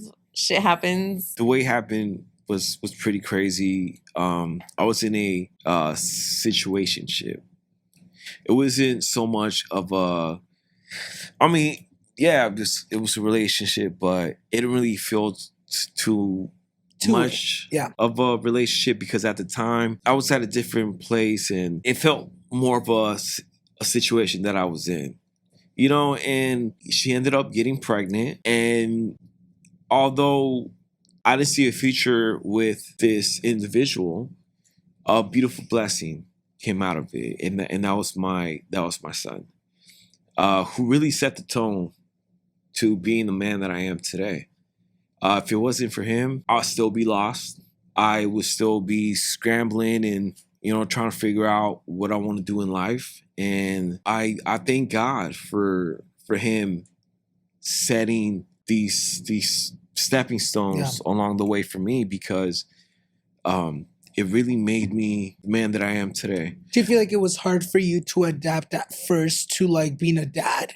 You know, obviamente you're young, you're like, oh my God, like I'm gonna be a dad. Like, what do you feel like were the things that shocked you the most about, you know, being a dad? It was shocking at first because when she first told me, I thought she was lying. I thought we had just broken up. I thought she was just saying this, you know, to continue whatever we had going on, you know, and I was like, well, I'm not going to fall for that. We met up and we took a pregnancy test together, and then we confirmed it with a actual doctor visit. She was about 8 weeks pregnant, and I was like, whoa, this is real. I'm about to be a father, which is something that I've always wanted, but this situation that I was in wasn't ideal. It wasn't something that I really wanted to be in. It's tough. Because of him, I was able to really ground myself and be like, go after your goals and go after your dreams. And that's really what he really taught me. He was 2 years old when I was like, you know what?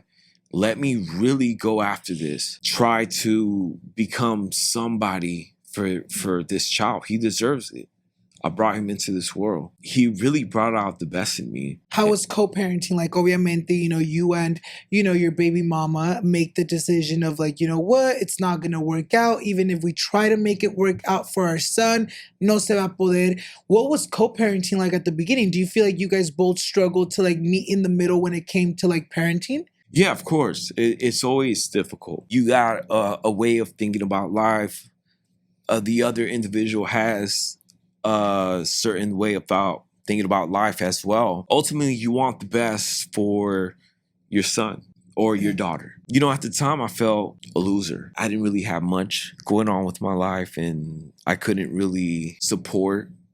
Yeah, I couldn't really show him, but he loved me. He loved me. You know, waking up to him was the best thing in the world. Going to sleep with him was the best thing in the world. It gets tough when you co-parent, especially at an early age. She's going to move on with her life. I'm going to move on with my life. She knows that she's going to have to move on with somebody else. I'm going to move on with somebody else myself. So it gets tough. We really didn't really meet in the middle. There was a lot of, and that's the tough thing about co-parenting. You really don't know where to agree. Yeah. You know, it gets tough. We don't video on the you guys called up your baby mama in the middle of you guys filming, and a lot of people were like, oh my God, like you and her have a good relationship, pero me estabas contando that it was not always that way. Cuéntanos un poquito más. How did you get introduced to his baby mama? What was it like for you to be like, oh damn, like he comes with the baby mama, I don't know how to deal with this. And at what point or what happened that made you and her kind of get closer and kind of, you know, co-parent for the good of your son? When we first started dating, we were cool. It was just me and him. Within maybe a month of talking, we were cool. And then his baby mama called when we were on a date, like an overnight date. We were on a date and she was like, oh, you need to come pick up your son. He wants eggs. He wants this. He wants this. He wants this. He was working 9 to 5. He was working a security job. And he was like, okay, like, don't worry about it. I'll go. I got it taken care of. Security so we go. God. Security goes, takes care of it. And then maybe I don't want to say date to date because we're cool. Me and her, we're like this. We're solid. But from day to day, which is really rare. You know, this is from the building ground to the top. We were not homegirls. We were not friends. We didn't know of each other. We're different generations. We're not the same age group, like nothing. We went to different schools, different cities, different everything. We grew up different. Me and him got together. He was staying at his mom's and at mine at the same time. Somehow he came back and he was like, baby mama told me that you're a whore and that you were sleeping with such the and guy such. that she, such and such's brother. And I was like, what the fuck? Yeah, this is the first time I'm finding out about I'm like, this. damn, I slept with him? And it must have been good. I'm just kidding. And she was like, she told him some stuff. And I was like, what do you mean it what must have been good? Because I forgot about it. Oh, gotcha. All right. Anyway, so she was like, oh, she's a whore. She's up with such and this happened and whatever. And I pick him up for his birthday. Mind you, I was working at Macy's. So I bought him, I didn't buy him, but I gave him a free discount of brand new white Levi's 501s, brand new white tee, like everything white. He wanted all white. I said, bet. He stopped by. He bought all white. I gave him all white. And he left. And then he told me, he was like, hey, like, such and such happened. I got kicked out. Baby mama said, you slept with such and such. And this happened. And I was like, what the fuck? You have a past before you date the person that you date. But this past happened to be so close to what I was dating that it just happened to intertwine. Yeah, like the dates kind of. Kinda whatever like, she was saying was kind of like gonna get in between you guys. Yeah, like had I not been the person in the middle, I would have been like, oh shit, that would have made sense. Anyway, homegirl called me a whore. She said such and such. She did this and this. And I was like, cool, okay, whatever. Like, I don't get mad. You know, at the end of the day, like, it's not about her. Oh, this is what baby mamas do. This is what I don't have to deal with. Whatever. It is what it is. Like, I'm in love with this guy. Oh, you are. You'll know. Anyway, I'm in love with this guy. It is what it is. And we're going to carry on from there. And whatever happens, whatever she says, whatever goes on, we're going to go ahead and continue from there. Whatever. We were in a bad situation. Not in a bad situation. I'm not going to say in a bad situation because me and her never had a one-on-one. You know what I'm saying? Mm-hmm. She's never talked to me face to face. So we never had a one-on-one conversation. It was just more like he said, she said type shit. Okay, and I'm not a confrontational person where I'm like, we're not going to Royal Rumble first time we meet. Yeah. I'm like, hey, we're going to talk about the situation that had came up beforehand. We're going to figure it out. And if we can't figure it out, we won't be friends. Yeah. That's it. So you like confronted her about it? Yeah. What did she say? So we went to an event before. And we sat down with her and her new man. This is where it gets sticky because her new man happened to be brothers with a man that she said that I was being a whore with. Whoa. Okay. So el cuñado. El cuñado. Okay. Hold on. She knows. She doesn't care. I talked to her about it. This is where I'm saying we're like this. Okay. So me and her had this conversation at this restaurant. And I said, hey, you told him when we first started dating that I was like with homeboy and homeboy is his brother. And she was like, no, I didn't say that. And I was like, well, this is what had happened. This is what he came up to me with. And I'm not that type of person. Yeah. And she was like, no, that's not what I said. And I was like, okay, cool. Then what did you say? It is what it is. I'm not going to have you explain yourself. We're grown adults. If you didn't mean to say that at what it was like, I want to say 4 years before we had that conversation because we seen each other, but we never were able to have a conversation. They had the interactions. I'm not going to interfere. Tú no te metías. Yeah. Like he had his situations with her. That's his situation. Yeah. My name was never brought up in those situations. Had she said like my name, I would have popped up. Had she got in his face like I would have popped up. Yeah. But, she was always at a distance. She was always respectful to a sense. I mean, obviously not word for word to a sense. But they were, they went back and forth. They were baby mama, baby daddy drama. I'm not excluding you because you said your few words to her. She said her few words to him. When it brought me up in a sense where it's like, hey, I can have this confrontation with you and we're going to be okay. I had that confrontation with her and she blamed him. He said no. And I said, cool, leave it for what it is. But in my head, it wasn't for her security. It wasn't for his security. It was for you better recognize that I was never that type of person. Your baby mama wouldn't have started trouble at that point. And granted, look, had I been the baby mama, I would have been like, your new girlfriend, Yeah, like she's a whore. I feel like it's very much. I think at the beginning, maybe a lot of baby mamas act out of emotion, like, oh fuck, she's having a good relationship. Wish it could have been me, type of thing. You know, se escucha mucho. Yeah, 100%. You know, you guys have like a rocky relationship at first. What was that moment, or what was that situation that you're like, you know what? She's actually pretty fucking cool. She called me a whore. We fixed it up, but you're actually pretty cool, and I'm down to have a relationship with you, because I feel like when kids are involved, se necesita tener esa relación. I think it's when he started TK, not Kidder, but TK. And he went to school and she was working at the school. Dude, good mom, whatever. It is what it is. Good mom, good dad. I'm not going to bash either one. They are what they are. They want to bash each other. They are what they are. But good mom, good dad. He went to school and they were like, who do you look like? And he said, Desiree. He said my stepmom. And she was like, oh my God, he went to school saying that he looked at his stepmom. I said, period. You're like, like, you know that, like, at the end of the day, whether he came out of me, whether he came out of him, whether he came out of her, like, that's my son 100%. He definitely came out of me first. For sure. Literally. I don't care. Let's just, we can establish that. He came out of me first. You first. No, he did not.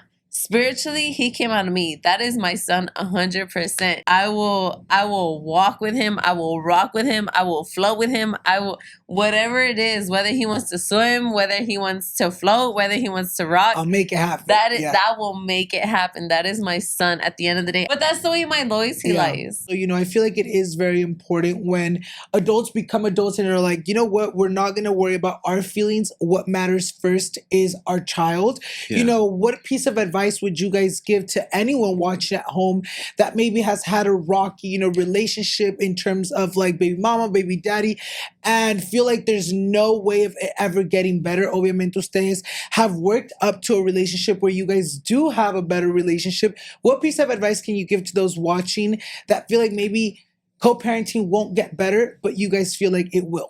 Stop taking baby mama drama to the extreme. There's no reason. Like, at the beginning, baby mama is obviously upset. Like, you'd be upset if somebody took your man too. Yeah. It like, no, not like took your man. Like, I'm not going to say took your man, but like, you'd be upset if someone got what you dreamed of. Yeah. Like, obviously, everybody wants a happy family. Everybody wants their family to stay together. We've had this conversation. Yeah. Like, it is what it is. Obviously, she's happy where she's at. Let me say this. Daz and the mother of my child have a friendship. I love that. Yeah. They have a real friendship. Like, we're not they're jealous of each other. We're not like dude, they call each other all the time. They talk to each other, they confide in each other, and it's kind of crazy. I think it's just easier for her and myself to have the conversation of like what's gonna happen with the baby. I mean, he's not a baby, but he's That's not 13. A baby no more. But he weighs more than me. But he's taller than you now. Yeah, like I think 5'3". He's like 5'5". I think it's just ya me pasó. I think it's just easier, dude. She's tiny. She's petite too. I mean, she's not petite, but she's tiny. Yeah. Like, it's just easier for her and myself to have this conversation because at the end of the day, like, her and him deal with money, deal with custody. Like, me and her just deal with him. Yeah. Like, he needs like love here. Okay, give him love here. He needs this extra like care here. He'll be like, hey, come to my baseball games. Come to my this. And I'm like, okay, cool. Like, if he ever asked me, I'm never saying no. Yeah. Like, if he's like, hey, come to my baseball game, bet I don't care if you told your mom. I don't care if you told your stepdad. I don't care if you told your dad. Like, if you ask me, I'm going. You don't need to ask them. I feel like it all comes down to being adults, no? Yeah. Like, I feel like you said, at the end of the day, whatever you guys had going on, it wasn't during my time. Why am I going to sit back and hate you for something that was not during mi tiempo, it didn't affect me in any way. And I feel like that's like the biggest advice for anyone watching. Like, if we were in high school and she told my Converse, baby, it's on. It's on, but for something not high school. She didn't take my Converse, then we good. To be honest with you, it takes time to get to that point. Yeah. It doesn't come easy. I think most people think it comes easy. It's a work in process. But it is. Yeah. I mean, she's seen the good, the bad, and the ugly. I think it took until he was like, what, 5 years? 5 years. No, It took no. until I was pregnant with my baby girl. That No, she was this like, was before oh, Jace. This was before Jace. no, Arya. This was after Jace, actually. After Arya, she was like, okay, like, you know what? He's good. He has his family. You know what? I'm not gonna speak for her because I don't know what her thought process was, but she was easier. Yeah. For me, maybe not for him, but she was easier for me. And I feel like that means lo que pasa mucho. Maybe she felt like, you know what, like she's not a bad girl as long as she loves my son the same way that she loves her son. It's like, bitch, go ahead. Like my son can always need a second 100%. mom, you know, and I feel like that is where it comes down to, you know. I feel like if you're co-parenting, amigas, and it gets a little rocky, just know that it gets better as long as both parties, all parties involved, put their granito de arena, you know. Ya para continuar, obviamente hemos platicado un poquito de sus infancias, you know, baby mama drama y todo eso, pero yo quiero saber un poquito más de ustedes as a relationship, you know. In 2014 se conocen. Tell us a little bit more about how you guys met, who made the first move, and how did you guys make it official? This is where I always chime in where I'm like, no. You're like, así no pasó. This is so look. Let me sit up. Let me tell you the truth. Okay, when it comes down to this, there's always her side and my side. But I'm gonna tell you my side. Now I'm gonna make a long story short. It was sometime in 2014. I gone to the mall. I seen her at the Macy's at the Fashion Square Mall in Sherman Oaks. Yeah, she's working there. And she was there. I noticed her. I thought she was cute. But you just cute. You were beautiful, my love. You were beautiful. But crazy. You ever seen somebody so attractive that like you look at them and it's that one time and that one time only and you never see them again? Yeah. I thought that was her. Like you see somebody attractive and you're never going to see them again. At this time, my cousin had no car. He had, you know, he was asking me for a bunch of rides. During, you know, around this time, he was hitting me up and he was like, hey, man, I need a ride at Macy's. I need to go cop something. I need to go cop a polo hat. Yeah. And I was like, bro, you ain't Kanye. You ain't, remember? You know this. That's you my ain't favorite Kanye. cousin, You by gotta, the way. you That's gotta the only stop. cousin I really know. And so I ended up, you know, one day kind of like, you know what? All right, I'll take you to Macy's. I'll take you. We ended up going. We ended up walking the same department that I seen her at before. I worked at it's called the men's luxury department, which is like Diesel, Armani. Polo wasn't in my section because they have their own section. Polo was not in her section. Diesel, Armani, what is that one? That one, Buffalo Jean, Calvin No, Buffalo Klein. Exchange. Oh no, that's was a called thrift Buffalo store. Jean. Oh, that was the I don't. store? Yeah, I'm like, Oh, Buffalo my bad, Exchange, my a bad, thrift okay. store. I'm like, I don't I'm think like, maybe Buffalo at Jean Macy's. was my brand. the point But is, he walked into that department, and that was my I department. walked back into that department, and I had told him, I was like, you know what? Before even getting to that department, I said, this is really beautiful girl that I seen working in this department. I probably said cute, beautiful, whatever. Anyways, I told him that, and as we were walking by, she's there. There she is. Now, I thought she was seasonal. I thought she was a seasonal character. Baby, I'm seasoned for everybody. I thought she was a seasonal character in the show. Yeah. You know how they, Yeah. they kill off like that seasonal character. Because they're killing me. Baby, I'm year round. Yeah. No, she wasn't. No, she wasn't. No, I'm she for wasn't. summer, winter, fall. Yeah. No, she wasn't. And I was like, yo, that's that girl. That's the girl I was talking about. Yeah. She's right there. My game was like, okay, go get your hat. I'm just gonna kind of hang around here, whatever. I'm Hacerme menso, yeah. You know, yeah. I got el pendejo, Yes. right? That's usually what I'll be doing sometimes. I'll do that more than usual because there's times where I'll be acting like a pendejo, but only because I can't show her my full potential and my full power. Okay, and what I'm capable of doing. Yeah. I can't do it because if I show her everything that I can do, then she's gonna be counting on me for everything. There's some shit at home that I don't want to do. There's some shit in the streets that I don't want to do no more. You don't do shit. You just look Because pretty. me hago pendejo, that's why. My cousin goes get his polo hat. We're hanging out. I'm hanging out, looking around. I see him come out the elevator. I'm like, yo, are you ready? We're going to go pay over there. Yeah. So as I'm bullshitting, looking at the men's department where she's at, he's kind of taking a long time. I don't want her to go to break or lunch or anything like that. I see him coming out the elevator and I'm like, yo, hold up. Are you ready? He's like, yes, I'm ready. I'm like, we're going to go pay over there where she's at. And we ended up doing just that. We ended up going to her department, making line. And I think it was around like late November. She's no longer ringing people up. She's behind, hanging up clothes or whatever.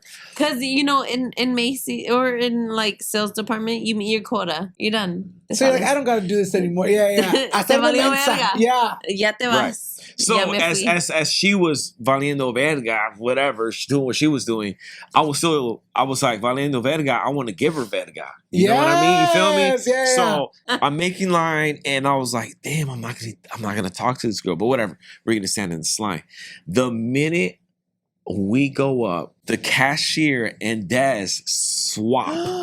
So her kids See what got I mean? out of Two school. sides of every story. Okay, so You see her this? kids, This is the longest podcast y'all ever fucking heard. her name was Shanique. Her kids got out Shout out of to school. Shanique. Her kids got out of school.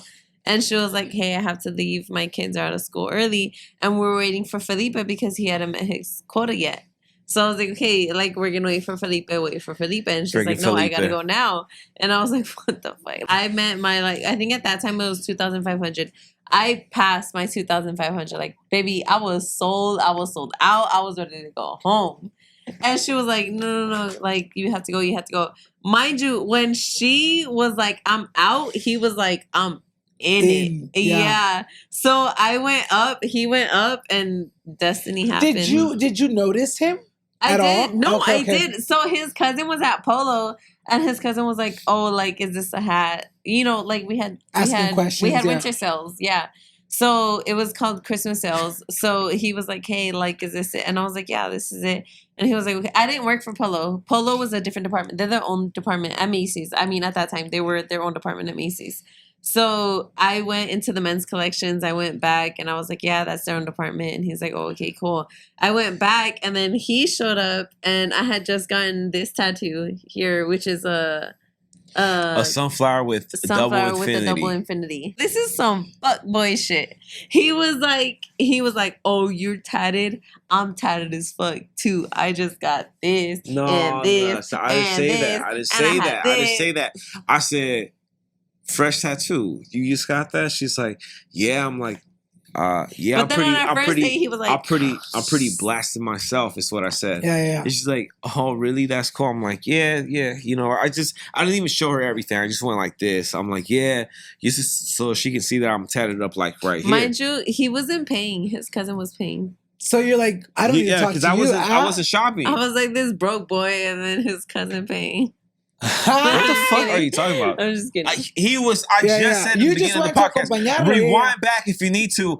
I was in there shop. I was giving somebody a ride. He was shopping. I wasn't. What do I need from Macy's? How did you ask for her number? Did you ask for her number? So check this out. So at that time, you know how we talked about Vine, dying down, Instagram. So around this time, Instagram was fresh. Everybody was jumping on Instagram. I had a pretty big following. I had 25,000 followers at the time. Oh shit! 18. Bullshit. She's like, I remember the exact 18, baby. 18. Say that shit. 25 sounds prettier. Baby. 18, baby. Say that shit. Hold on. Now you really starting to piss me off. You better have Mike relax you. Look, I had 25,000 followers at the time. The reason why, if you ask me, like, how were you so sure that you had 25,000? Was because I kind of kept up with the following that I had because I was working so hard to get the following that I had. So I kind of knew I had I got to hit 30,000 or 40,000. It was going that rapid. And so I remember it being 25,000. How she get 18,000? I don't know. Maybe she was talking to 8,000 men at the time. I don't know. Maybe that's what she's confusing. But I'm just kidding. y'all see that? Y'all see that? I And then you wonder why I think my baby mama was telling the truth. Because your baby mama got issue. So anyway, so the point of the story is, how do I ask for her number? I didn't. I ended up telling her like, hey, do you have an Instagram? And she was like, yeah. I was like, you know, let me go ahead and add you. Now, the reason why I didn't ask for her number is because I usually don't have to ask for numbers. It usually falls. The number usually falls on my lap. It always lands on my phone. Yeah. And that's kind of like the game that I be playing. Right? That's how I used to run game. You right? did? I did. No longer. No, That's no it. more. Not Not the past 10 years, Right? babe. That was Let me 10. tell you his phone code. Just kidding. Go to tell everybody. I don't know. Exactly. Now, the reason why I wanted her to follow me on IG was because I had the 25,000 followers. I want her to see that I have a kid, a single father. I want her to see that I'm shooting videos. I want to make her laugh. I want her to see the selfies. Because at this time, I was thirst trapping. See, people call it thirst trapping. I'm gonna say, he was thirst trapping because let me tell you why. I went under this man's photo. Okay, look, you work in men's collections. I'm not gonna sugarcoat it. I'm not gonna be pretty about it. Men hit you up on the daily because you know you work in men's Armani, men's Buffalo, men's you know who went to my stuff with the security guard? Don't name I drop. don't give a fuck. Espinosa Paz. Oh shit! Yes. Okay. You know, like those type of men go to your section, and then I had this man go there, and he was like, "Oh, like my baby mama." was like, "Ew." And he kept talking, whatever. We became close. Who became close? You and Espinosa? You and I. Oh, okay. you and Espinosa? And he's all like telling me this stuff, and I'm like, dude, like out of all the men I could have chose, like I chose you. Yeah, you like, I had options. No, I'm just kidding. No, he was, you know what? He was the one that came up. I know he sounds like so like egotistical, like, oh, I had 12,000. I wanted her to see that I had a kid. Like he came up so humble at the end of the day because he came up like, oh, this is my cousin, but I do this and this and this. And like, you know, like he was so humble. Like he was so like, I know he sounds so loud, but when he was talking to me, at least, I hope he ain't talking to no other female because curb stomp. But not at all. Like when he talks to me, he's very like, oh, like when I met you, like, you know, like fairy tale shit. So it's just it is a fairy tale, and I want people to know that it was a fairy tale. Like it's a 9 to 5 fairy tale. No. Not the 9 to 5. No, it's a 9 to 5. No, it's not. No, it's not. Yes, it was a love. It was the Notebook. Like just a different version. Them motherfuckers had money, but we were broke. We were working 9 to 5. I was working at Macy's Noah full didn't time. have money. I was working at Noah Macy's. did not have money. Baby, I was working at Macy's full time. You were working security guard full time. You had a kid. I had nothing but a car to pay. You ended up hitting me up, and I was like, cool. We went out on our first date. After I hit him up, I was a man. I was like, hey, let me put my balls in my chonies and what are you talking about? And I was like, damn, you are so handsome. And you know what he responded with, Alan? He said, I said, you are so handsome. He said, you are so First beautiful. of all, this he is added an extra so just to make it seem like better. Extra. Yeah. I want up. Like he won. No. She said you're very, very handsome with a star emoji. Not the actual star, like you know how you like used to draw? Flakes, yeah, the little flaky like ones. You're like, right? Yeah. I said you're very, very, very beautiful on one of her posts. She wasn't posting pictures or anything like that often. Mind you, I started it. Right. She did. But I did DM her first where I started the conversation. So right after she said that, I sent her the first DM. the rest is history. How did you guys be like, you know what, maybe let's be in a relationship? How did that happen? That was kind of tough because We were fighting. Homegirl right here wasn't Have toxic issues. Homegirl right here didn't have like the best communication skills then and now. Fast forward, no shade, but I always knew that I wanted to be with her and start a life with her and all of that. However, she was very, very complicated. And so communication was a little off. But as soon as I expressed that I wanted to be with her, I asked her out in the form of the red string of destiny. Baby, now, communication was not off. I'm sorry, I'm going to interrupt 100%. Communication was not off.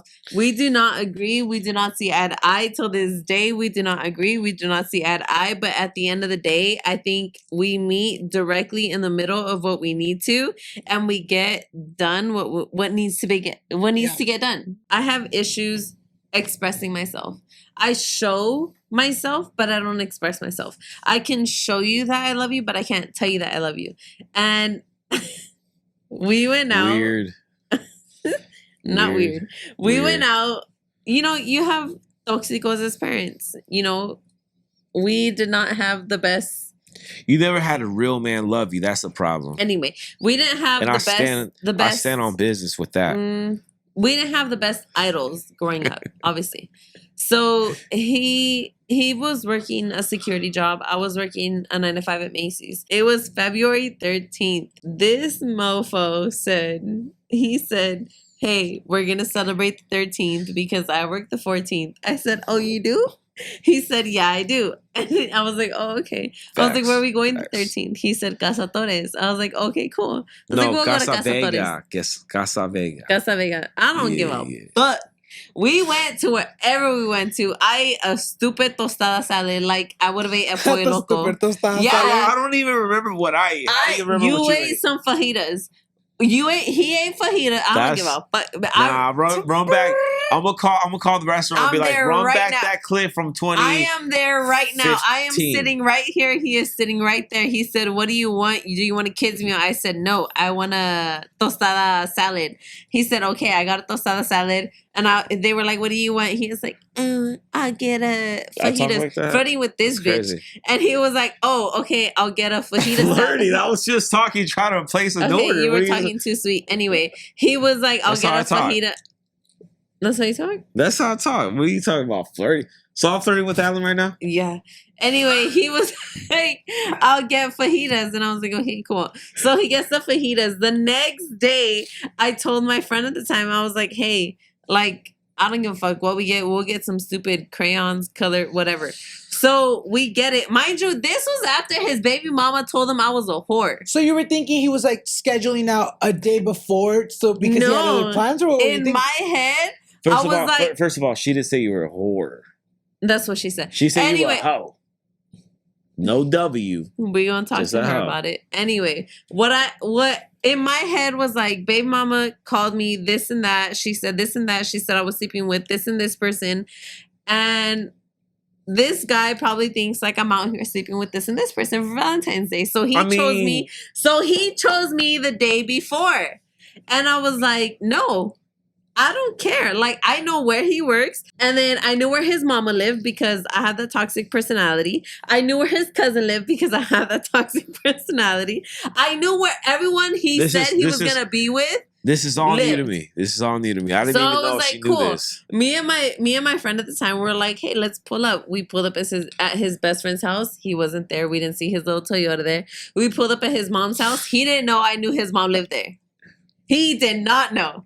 So we pulled up there and I told his friend, I was like, hey, like, walk to the back, see if a Toyota Camry's there. He's like, no, a Toyota Camry's not there. And I was like, okay, cool. He's not here. Wait, hold on. Can we check? Are you okay with all this? Yeah, I'm okay. You're not scared, are you? I'm not scared. I'm scared. I need some help. She's gonna find out where I live after this. If she don't already. If she don't already. I think she already knew. To be honest with you, she's like, wait, that's not his house when I give you guys the address. No, you just give her like she's very FBI. few details, and she'll be like, Shut you live right there. You made me sound toxic. Because Anyway, you are. I'm like, you make me sound toxic. So we pulled up to his mom's house. He wasn't there. We pulled up to his baby mama's new boyfriend's house. Wasn't there. And then we pulled up to the church. Surprise, surprise, he's working. And I was I like, really am so working. he's really And working. that's I right. really am And working. so I already knew to prepare. And I was like, I'm going to buy him a Valentine's Day gift. He likes poetry. He likes this and that. So I bought him a notebook. I bought The him way a she canvas. says that. I bought him paint. He and I likes bought poetry. him, just in case I got caught. I got caught. Who got so caught? I had to give so him. he wouldn't be like, why the fuck are you here? Yeah, You're like, I'm here to dude, surprise you. Okay. I had those in my back seat ready for anything. Yeah. So we get to his job. He was there. I was like, cool, you get a Valentine's. You're like, fuck it. You passed the test. Literally. Fuck it, you passed.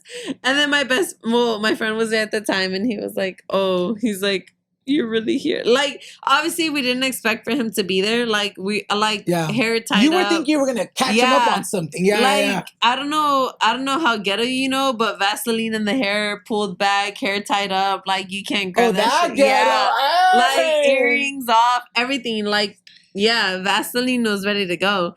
And I seen him, and I was like, you can't put the hair down after Vaseline. Okay, let me just tell you why I took her out on February 13th. I worked on February 14th.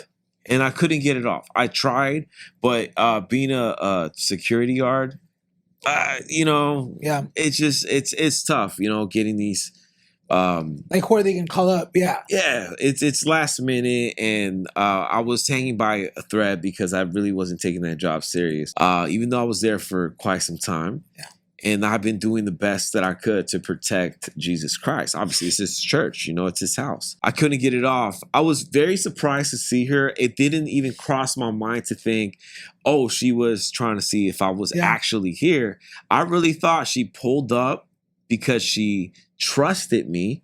Because I've never given her a reason not trust me at the time. Having baby mama is the reason not to trust you. Right. And I get it. Yeah, facts. It's true, right? Yeah. But at the same time, like, give a man a chance before he fucks up. Give him grace. Yeah, give him grace. Give him a chance. Give him give him his roses. No, not give him his roses, but you got to give person the benefit of the doubt. If he messes up, I get it. But when she showed up, I thought it was the sweetest gesture. It wasn't like, she thought I was kidding. It might have crossed my mind maybe after, but then I was like, I'm a solid dude. Yeah, she came from me now to check up on me. I was happy though. I was really happy when she came. I was really, really happy when she came.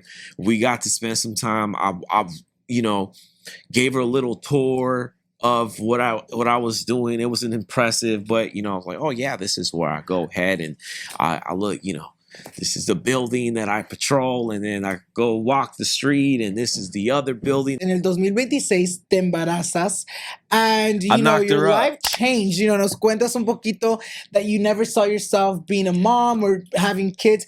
Cuéntanos un poquito más de esa historia. How did you find out you were pregnant? Did you have any symptoms? Did you have cravings? Or cómo te dices cuenta que estabas embarazada? How did you tell him the news? How did he react? And how was your pregnancy overall? My pregnancies have been ones that women dream about, because I had no nausea, no symptoms, no nothing. Like, I didn't even know I was pregnant. Had he not said, when was the last time you got your period? And I was like, wait, when was the last time I got my period? Yeah. And then we randomly got a test, like those Dollar Tree tests, because we didn't have money.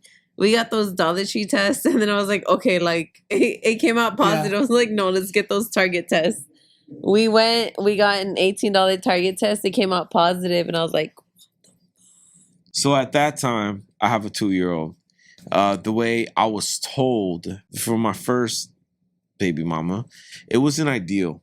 We were broken up, and she calls me and she says, I'm pregnant, and I'm thinking, she just wants to get back together, but I'm not falling for that. Des takes this pregnancy test, and she kind of she calls me in, and I go into the bathroom, and I'm shocked, because it was everything that I've ever wanted with her.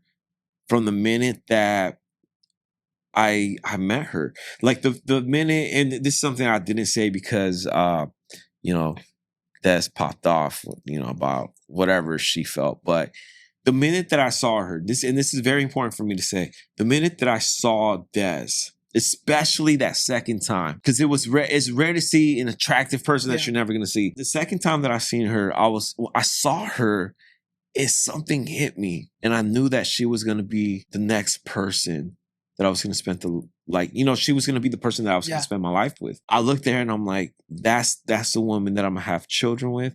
That's the woman I'm going to marry one day. We're not married. Not yet. Soon. Coming soon. But I knew TBD. that was the person that I was gonna spend the rest of my life with. Yeah. I mean, we've done 10 years. If you can do 10 years, you're going to do 20, 30, 40, 50. Yeah. What was it like for you? You know, obviamente you were like, girl, I don't want to get pregnant. You get pregnant. What was your reaction? We were at a time in our relationship where I was so upset with him because of something that had happened with baby mama. We had baby mama drama real bad. Yeah. And my situation was he was expressing himself to me about her, but yet when he would talk to her, he was so sweet to her. Yeah. And I'm like, how the fuck? Like, I wasn't sweet.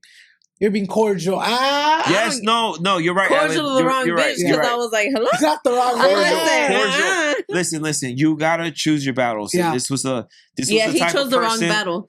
And anyway, so this was a person that I had a child with, and people don't understand this. Like baby mama has so much power over you. Once you have a child with someone, like that baby mama can really make fuck your your life life a living up. hell Like, if they really want in this country, it's like, bro, I can show up and be like, oh my God, like this and this and that. Bro, they ain't gonna roll with you. They ain't gonna like, and that's the sad reality of it, right? And not to say this is her situation, but this is what the situation seemed to be at the time. Yeah. And like, dude, I just came out of high school. I got a job where people were throwing their business cards at me. Like, I was young. I was young. I was dumb. So I was like, like in my head, I was so young that I was like, I was still high school mentality. I was like, fuck it, baby mama, throw it at me. Yeah. Like, it is what it is. And that was a problem. That I was like, I don't care what your baby mama throws at you, like, fuck her. Like, we'll figure it out. Yeah. That was my mentality at the time. That was a lot that I had to grow up from. So at the beginning, because you were dealing with that, did you feel like when you got pregnant, you found out you were pregnant, you're like, fuck this shit. Like, I shouldn't be pregnant. Like, we're having so many problems. Like, we're about to break up. Were you scared with the news? I'm going to let you in on a little secret. Me or him? Both of us. I'm gonna let Alan in on the secret. We had just gotten into, we were growing up. Yeah. I came fresh out of high school. He came fresh he was grown already. And I came fresh out of, I'm ready to fight for whatever the deal is. Yeah. I don't care. I have nothing to lose. I was set on like, I'm gonna fuck your life up. So we were arguing. I had a truck at the time. I had a Suburban. He had a little Toyota, and I rammed into it with my Suburban, and I fucked his little Toyota, and then I ended up pregnant. I ended up apologizing, and then I ended up saying I didn't want a baby, and then I ended up keeping the baby. So it was a lot of back and forth. It was a lot of like, I'm childish, I'm growing up. I'm childish, I'm growing up. I'm childish, I'm growing up. Until I want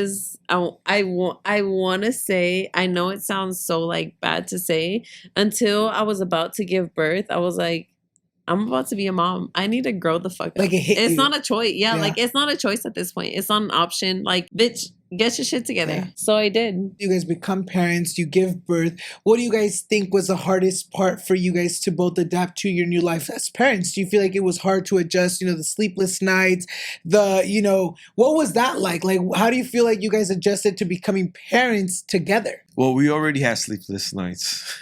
You know what I mean? I mean, at this point, a lot of my life was just trying to figure out how I was getting to this point of, I wanted to make money shooting content. Yeah. I quit my job. I spoke to Des and I said, hey, this is what I want to do full time. This is what I have a passion for. I don't know anything else. I can't sell gym memberships. I can't sell car parts. I don't know. I don't even know anything about cars to begin with. He went no job and I went half job. LA's best. Yeah, like we weren't doing much. Like we were trying to figure it out. Yeah, we were trying. We were two kids. Yeah, trying to figure it out. So when she got pregnant, it was everything I wanted. I knew she would come around because one thing about me, whether I had it, whether I didn't have it, I was gonna figure out a way to get it. Yeah. Always, at all times, by 100%. any means necessary. And she always motivated me. Even being with her in the beginning, with no kids or anything. Like, I never wanted her to think I was a loser. I didn't want her to think I was a loser. I didn't want my 2-year-old at the time to think I was a loser. You were trying to prove yourself, to your kids, and to everyone else. Absolutely. So, and these were the most meaningful people. These are the people that I loved the most at the time. And they motivated me. And I needed that push in order for me to get to where I am today. Yeah, Des wasn't as supportive in the beginning, but she came around. She held me down. I mean, when I told her, I said, hey, this is what I want to do for the rest of my life. Like, you don't have to be with me. She's like, well, I want to be with you. Oh. All right, bet. Like, this is what we're going to do. No, he was, you know what? Regardless of what he shows now, I think out of both of us, he's had the hardest life. Like, granted, like my mom and dad did what they did. My brother and me went through what we went through. Like, but I've had one supportive parent. Granted, both of my parents are supportive, till this day. Like, my dad supports him. My mom supports him. My mom supports me. My dad supports me. But it's not the support you need now. It's the support you needed then. Yeah. Her mom and I, we're best friends. We've always been. But she was not always. What I'm saying is, it took some time, but it was faster because I know how to persuade a woman. Anyway, I know how to talk to a woman. You come right. We became best friends. You come with yourself and a child and baby mama drama. It doesn't matter whether you have the baby mama drama or not. You're a parent. And you don't want your kid to come with a child. You don't want your kid to show up and be like, hey, the person I'm in love with has a kid in drama. Yeah. It doesn't matter whether it's a baby daddy. Run that clip back. She said the person that I'm in love with. Hello. And she's like, you. Yeah. You don't want the person that you're in love with. Like, you don't want, I don't for want. you, it's just not ideal. Yeah. Right? Yeah. No, but even though we fell in love the way we did, I don't want my daughter or my son to come up to me and be like, hey, I'm in love with this person and they have a kid. Mm-hmm. I don't want to. Granted, if they do, obviously, like, I'm going to be different from my mom and my dad, and I'm going to support them, and I'm going to hope that it all comes, like, like, I'm telling, like, I stand 10 toes down behind anybody. And if my kid says, like, hey, like, this person has, like, 3 kids, 2 baby daddies, it's fine. If that's what they want, it's fine. Like, I'll support it. Yeah. I know. You talking about your kids? Yes. Like, I know at the end of the day, I don't train to work out. I train to know how to fight at all ages and all stages of my life. Y'all need to do a count. Y'all need to do a count at this podcast. How many times she said fight, run it up, and all that. No, this episode baddies. This isn't even the podcast. At 50 years old, I'll fight a 20-year-old. I don't care. I love that. I'll stand 20 toes. I don't care if I have 10, baby. I'll stand 20 toes behind my kid. I do want to say this though, because I do want to show love. Like, like as far as her mom went, obviously at first she was like, you come with this baggage. Obviously, as a mother, as a father, you always want the best for your children. Yeah. But her mom really got to know me. She got to know me quick. And he's a good person. Not only did she get to know me, we became best friends. Yeah. So I would vent to her. She would talk to me, and she was literally. My mom calls him child number 3. She has a child number 1, which is her firstborn. whatever.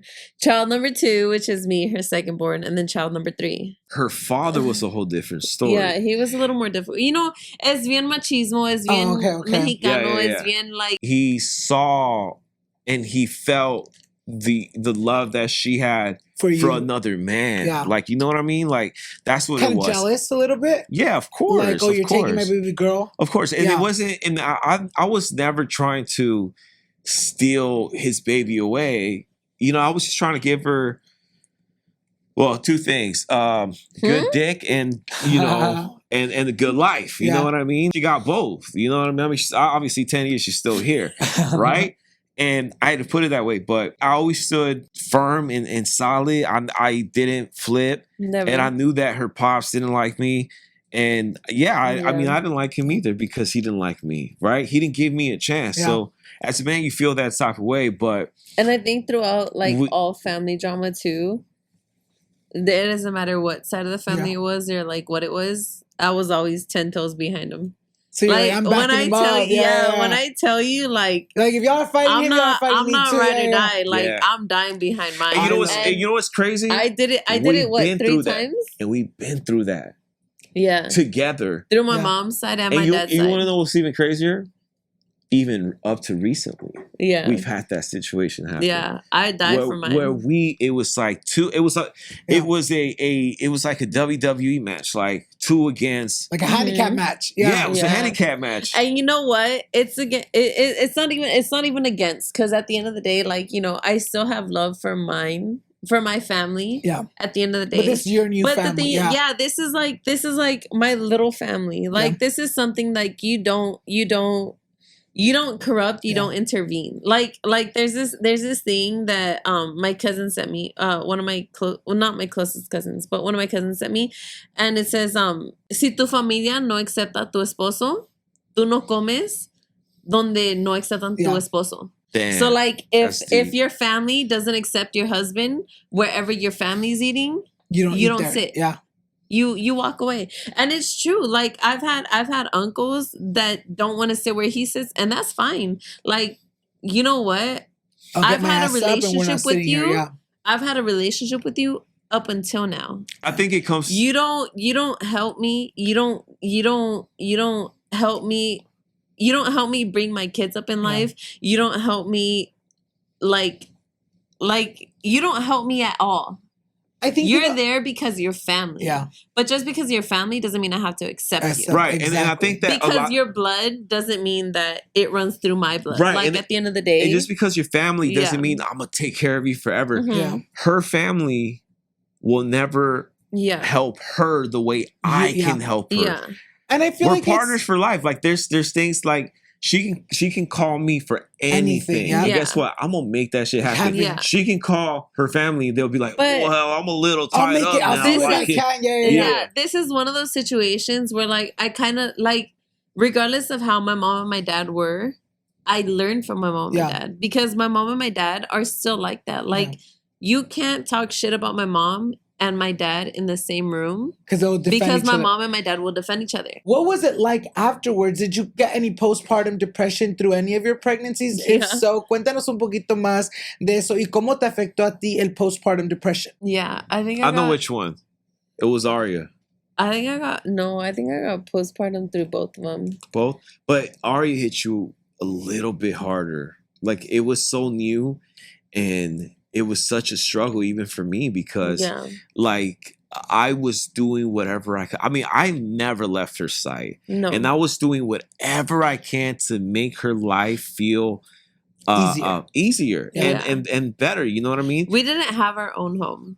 We didn't. I think people fail to see that, like, we struggled. Like, granted, we had our parents, but doesn't mean our parents were always supportive. Your parents. Like, I ain't had shit. But my parents weren't always supportive either. Like, when I got pregnant, my mom and my dad didn't talk to me at all until Aria was a year old, I think we both had a hard time. I had a hard time telling him, because I'm like, you know, like, I'm a daddy's girl to forever. I don't know why. I don't know what it is. I get along with my mom like this, but there's something about my dad that hits such a soft spot where like I'm a daddy's girl till I die. Did that kind of added on to like your postpartum, like not having a good relationship with your dad? I didn't have a relationship with my dad until her first birthday. She didn't. I mean, besides me, which I think is the only thing that should matter. Yeah. She really didn't have the best support from like the person that I wanted to. Yeah, that she wanted to. Yeah. I mean, this is the person that you grew up. Like my moms were there. And my tias were there. His tias were there. His dad was there. His brother and his sister-in-law were there with me. But because, you know, they were pregnant too, we were there like this. We had the kid around the same time. I was October. She was December. We went through it together. So me and his sister-in-law, you know, we clashed, but we got along. You guys related a lot. Yeah. So maybe you guys were both pregnancy pregnant. hormones, shit happens. My mom helped me. My aunt helped me. It takes a village. Yeah. It takes a village. I was breastfeeding both kids back to back 4 years. 2 years her, 2 years him. It took a huge toll. And till this day, I've been telling him, like, there's stuff I want done to my body that will help me feel, like, better with myself. Yeah. That'll help me feel more comfortable. That'll help me feel like, okay, you know what? This was all worth it. Yeah. I didn't want them to begin with. It is what it is. Like, I'm not a mom. I'm a mom because I have to be, not because I want to be. Did it ever get better for you where you're kind of like, you know what? Like, fuck the depression. I'm going to get up and be the best mom I can be? I had 2 best friends.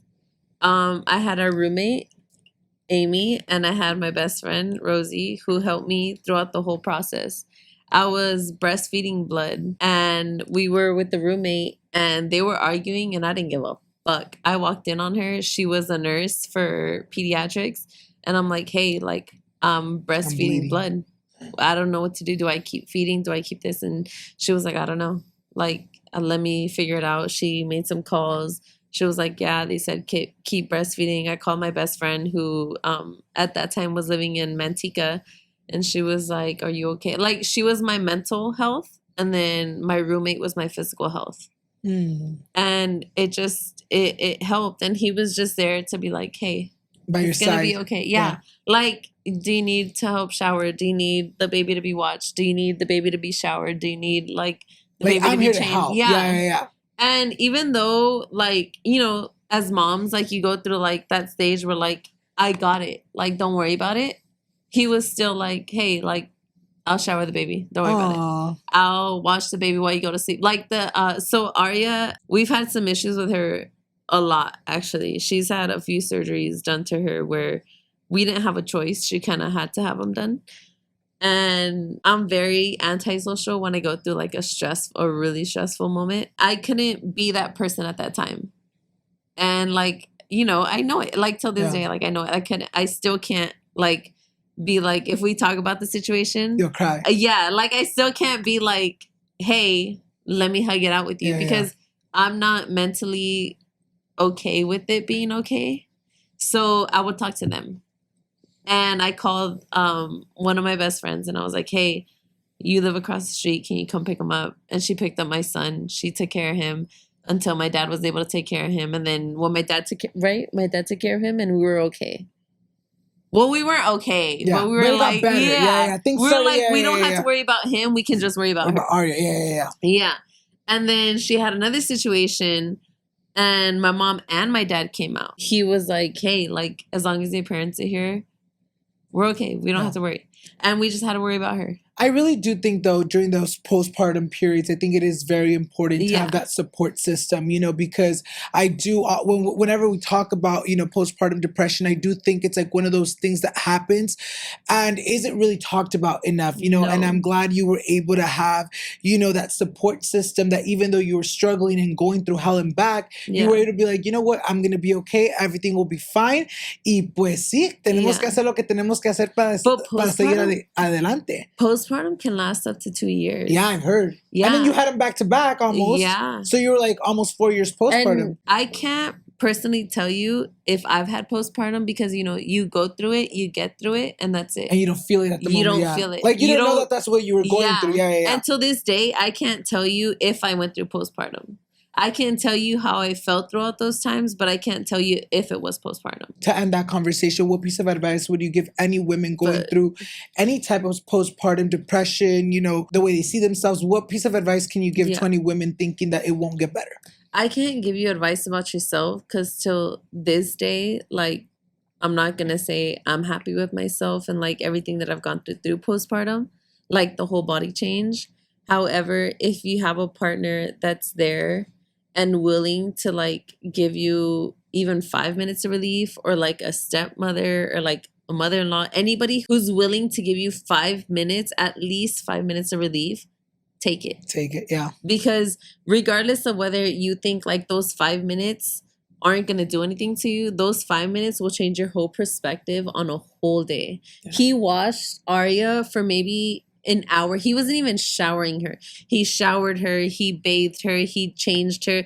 And even though I was watching him throughout the whole time, because I had this issue where like, yeah, I had postpartum, but I couldn't leave her sight, and he did it anyway, it was still a relief of where like, I didn't have to touch her. Like, my hands were tied behind my back. I didn't have to deal with the crying. I didn't have to deal. And like, he was like, there's something that the children feel within the person that's like calm than a mother that's not calm. Yeah. And I was not calm whatsoever. I was breastfeeding back to back for 4 years straight. Yeah. Jace is 5. I'm sorry, 5. Yeah. Arya 7. So 2 years. 2 years. Yeah. Two and 2 back to back. Arya was 2. Jace was 2. Yeah. So like 4 years back to back nonstop. And there was a time she didn't get a break because I remember it was my titty, and then it went from like to that point where she got pregnant. My daughter took over the titty, and then I was like, it's my titty. My titty? It's my titty again. And then my son took over.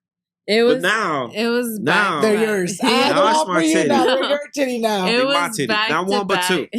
It was back to back nonstop. And man, it doesn't matter if you have 5 minutes. It doesn't matter if you have 2 minutes.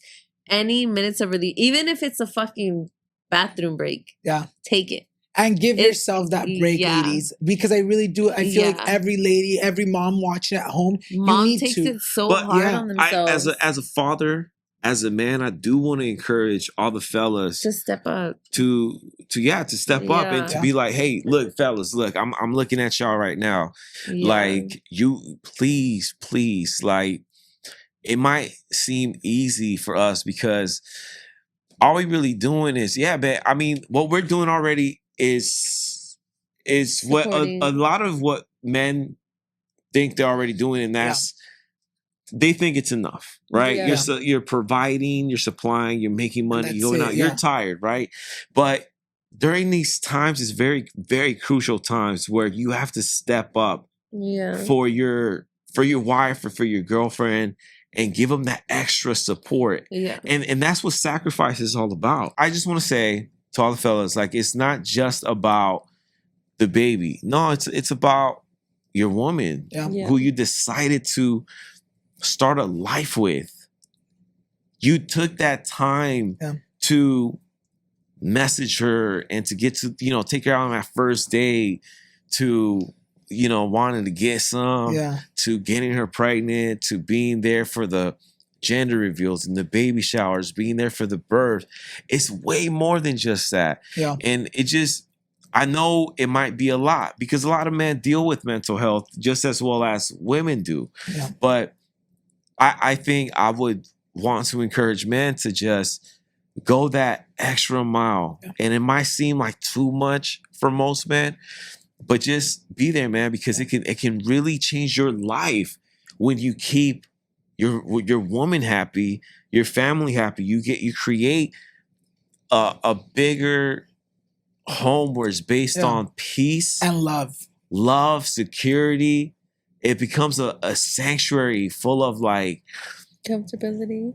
Oh man, it's a beautiful thing, and I did that, and I can't say no person in this world can say that I didn't do that, and I know she agrees with me, which I love. She got 100%. To recognize it, but be hands on. I mean, she's tired too, just like us men are tired, women are tired, just like women are tired, men are tired. Yeah. But it's just going that extra mile. We brought a child into this world, we're gonna do whatever we can to give this kid the best life that this kid can have. And we're very much not the same parent. He's very gentle parent with the babies, and he's very more hard. But I think it's a good mix, no? He's very hard parent with the oldest one. Okay. And because he's getting older, you know but what with I mean? the oldest one, I'm very gentle parent. Like, dude, his no le grites. his 3 parents. No, I don't even yell at him. I just you know that meme that's like go back. Yeah. His mom, his stepdad, and his dad are very non-gentle parents. They're very like, they want him a structured way. Yeah. And I'm very like, hey, you want to stay up at this time? We'll stay up at this time. You want to sleep at this time? You and me can sleep at this time. You want, like, whatever he wants, I'll do. But you know what? I don't deal with him 24/7. Yeah. See that? And like that's my kid. Hold on. That's my kid. That's my kid. But you know what? Like it's so different. Like I don't know how to explain it. Like he comes up to me and he's like, "Hey, I want to go to Universal." I make it happen. Let's do it. Yeah. Yeah. And my Kim's kids like, come up. Did you do your homework? But then my kids come up to me and they're like, "Hey, I want to go to Universal." He makes it happen. I don't. I'm like, no. Did you do this? Did you do this? Did you do that? Yeah. But maybe it can be because they don't live with you. He doesn't live with you. So you're like, you know what? Anytime I do have with him, I'm going to give him what he wants so he can have like a good relationship. Me and him had this conversation recently where I was like, if you ever get another stepmother, he goes, oh, I'm not going to call her a stepmother. And I was like, if you ever get another stepmother. And he was like, oh, I'll stay with you. And I said, but if you ever. And he was like, no, I know. And I was like, okay, just making sure we on the same page. And I think for him, it's a little different. For him, it's like, you know, all his kids get the same structure, but because his oldest son lives like in between, like here and there, I think he sees it like they all get the same treatment. And I'm just like, to me, I'm like, the oldest one shouldn't get the same treatment. Yeah. Because, you know, like, he's not always here. So like, let's treat him better. So like the 3 days that he's here, let's be a little nice. Well, okay.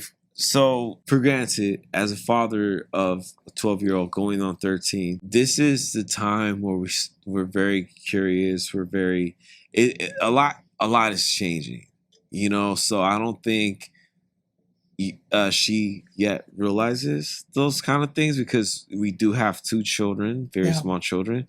I'm trying to prepare my kids, even my kids now. I asked them, I was like, do you know what daddy does for money? Do you understand why people come up to him and they grasp it? They're very smart. I'm very fortunate to have children that can really grasp it and understand it. Understand it, but also to show their support in their little way. They're not going to be as supportive as I want her to be, or as I want my homies to be. Like, whatever. hey, daddy, do your video. Yeah. Like they're as supportive as they can be. Yeah.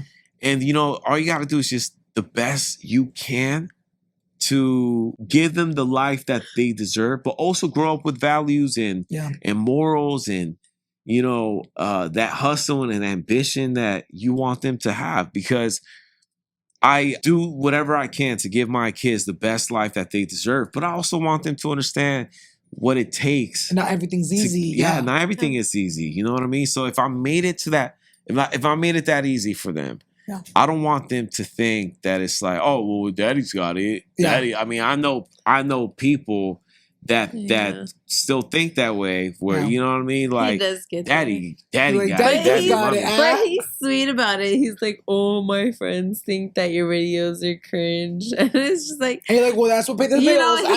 But you know, he's a teenager. It's like they age. think everything is cringe. My cuñado thinks I'm embarrassing. I'm like, all right, whatever. But you don't say that when I'm over there taking you out. When you ask for seafood boil, you be real quiet. I am not weird or cringe. But it's like that because like I watch a lot of these greats. On, you know, like I watch these movies. Right? Legends. And she says the same thing. And I'm like, how could you say that? I'm not even going to name drop, but I'm like, how can you say that about we only this said the legend? Same thing. No, we only disagree about comedians. We're on the wrong like we have different mindsets. I love we it. Do about got comedians, we do have different mindsets. But about everything else, we're pretty we're pretty into, except for one recently, but for the most part, we're pretty in tune. I love it. You know, you guys, we've been having such a great conversation. Yo sé que, you know, what time is it? You guys don't know this. It really is noche. It is 2 a.m., you guys. Wow, that is crazy. And we can still keep on going, bro. It could be 5 o'clock, 6 o'clock in the morning. It don't matter, bro.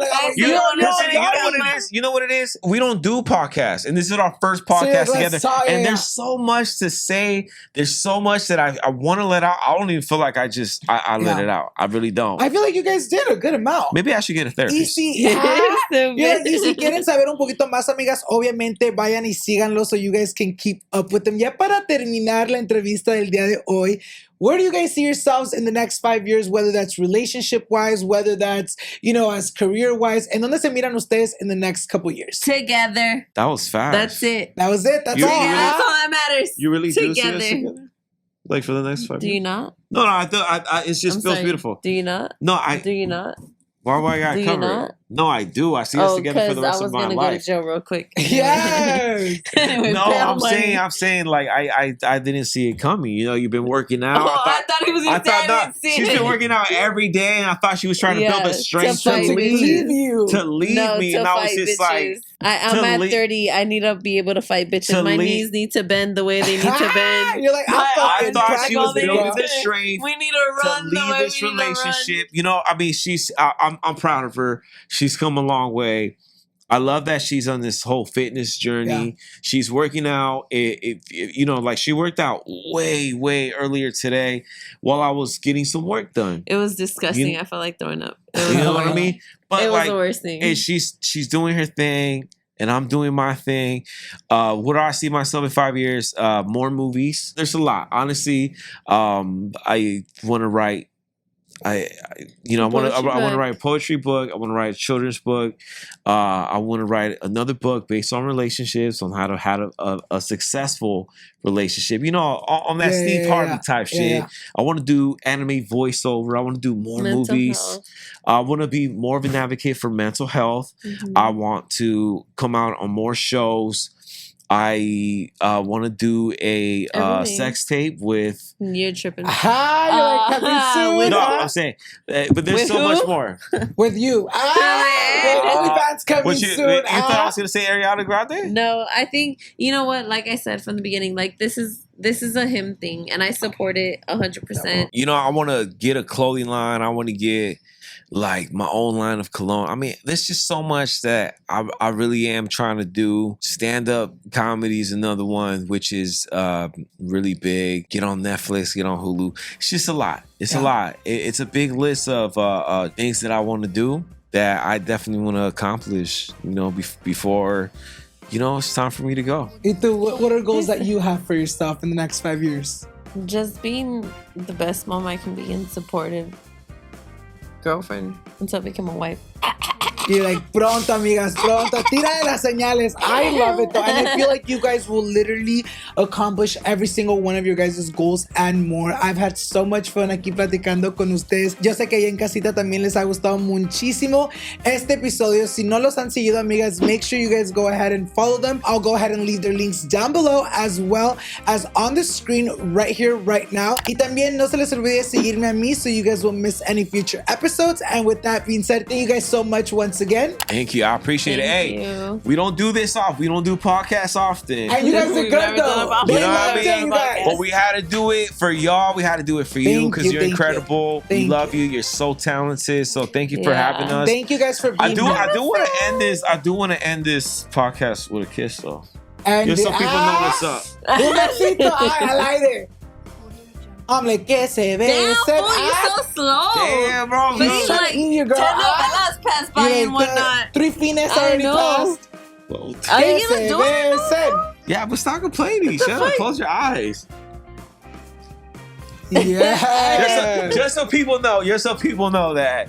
You know, there's real love here, man. I love it. And thank you guys again so much for being here, you guys. Thank you guys so much for watching. And we'll see you guys in the next one. Bye, guys. That's right. Yeah.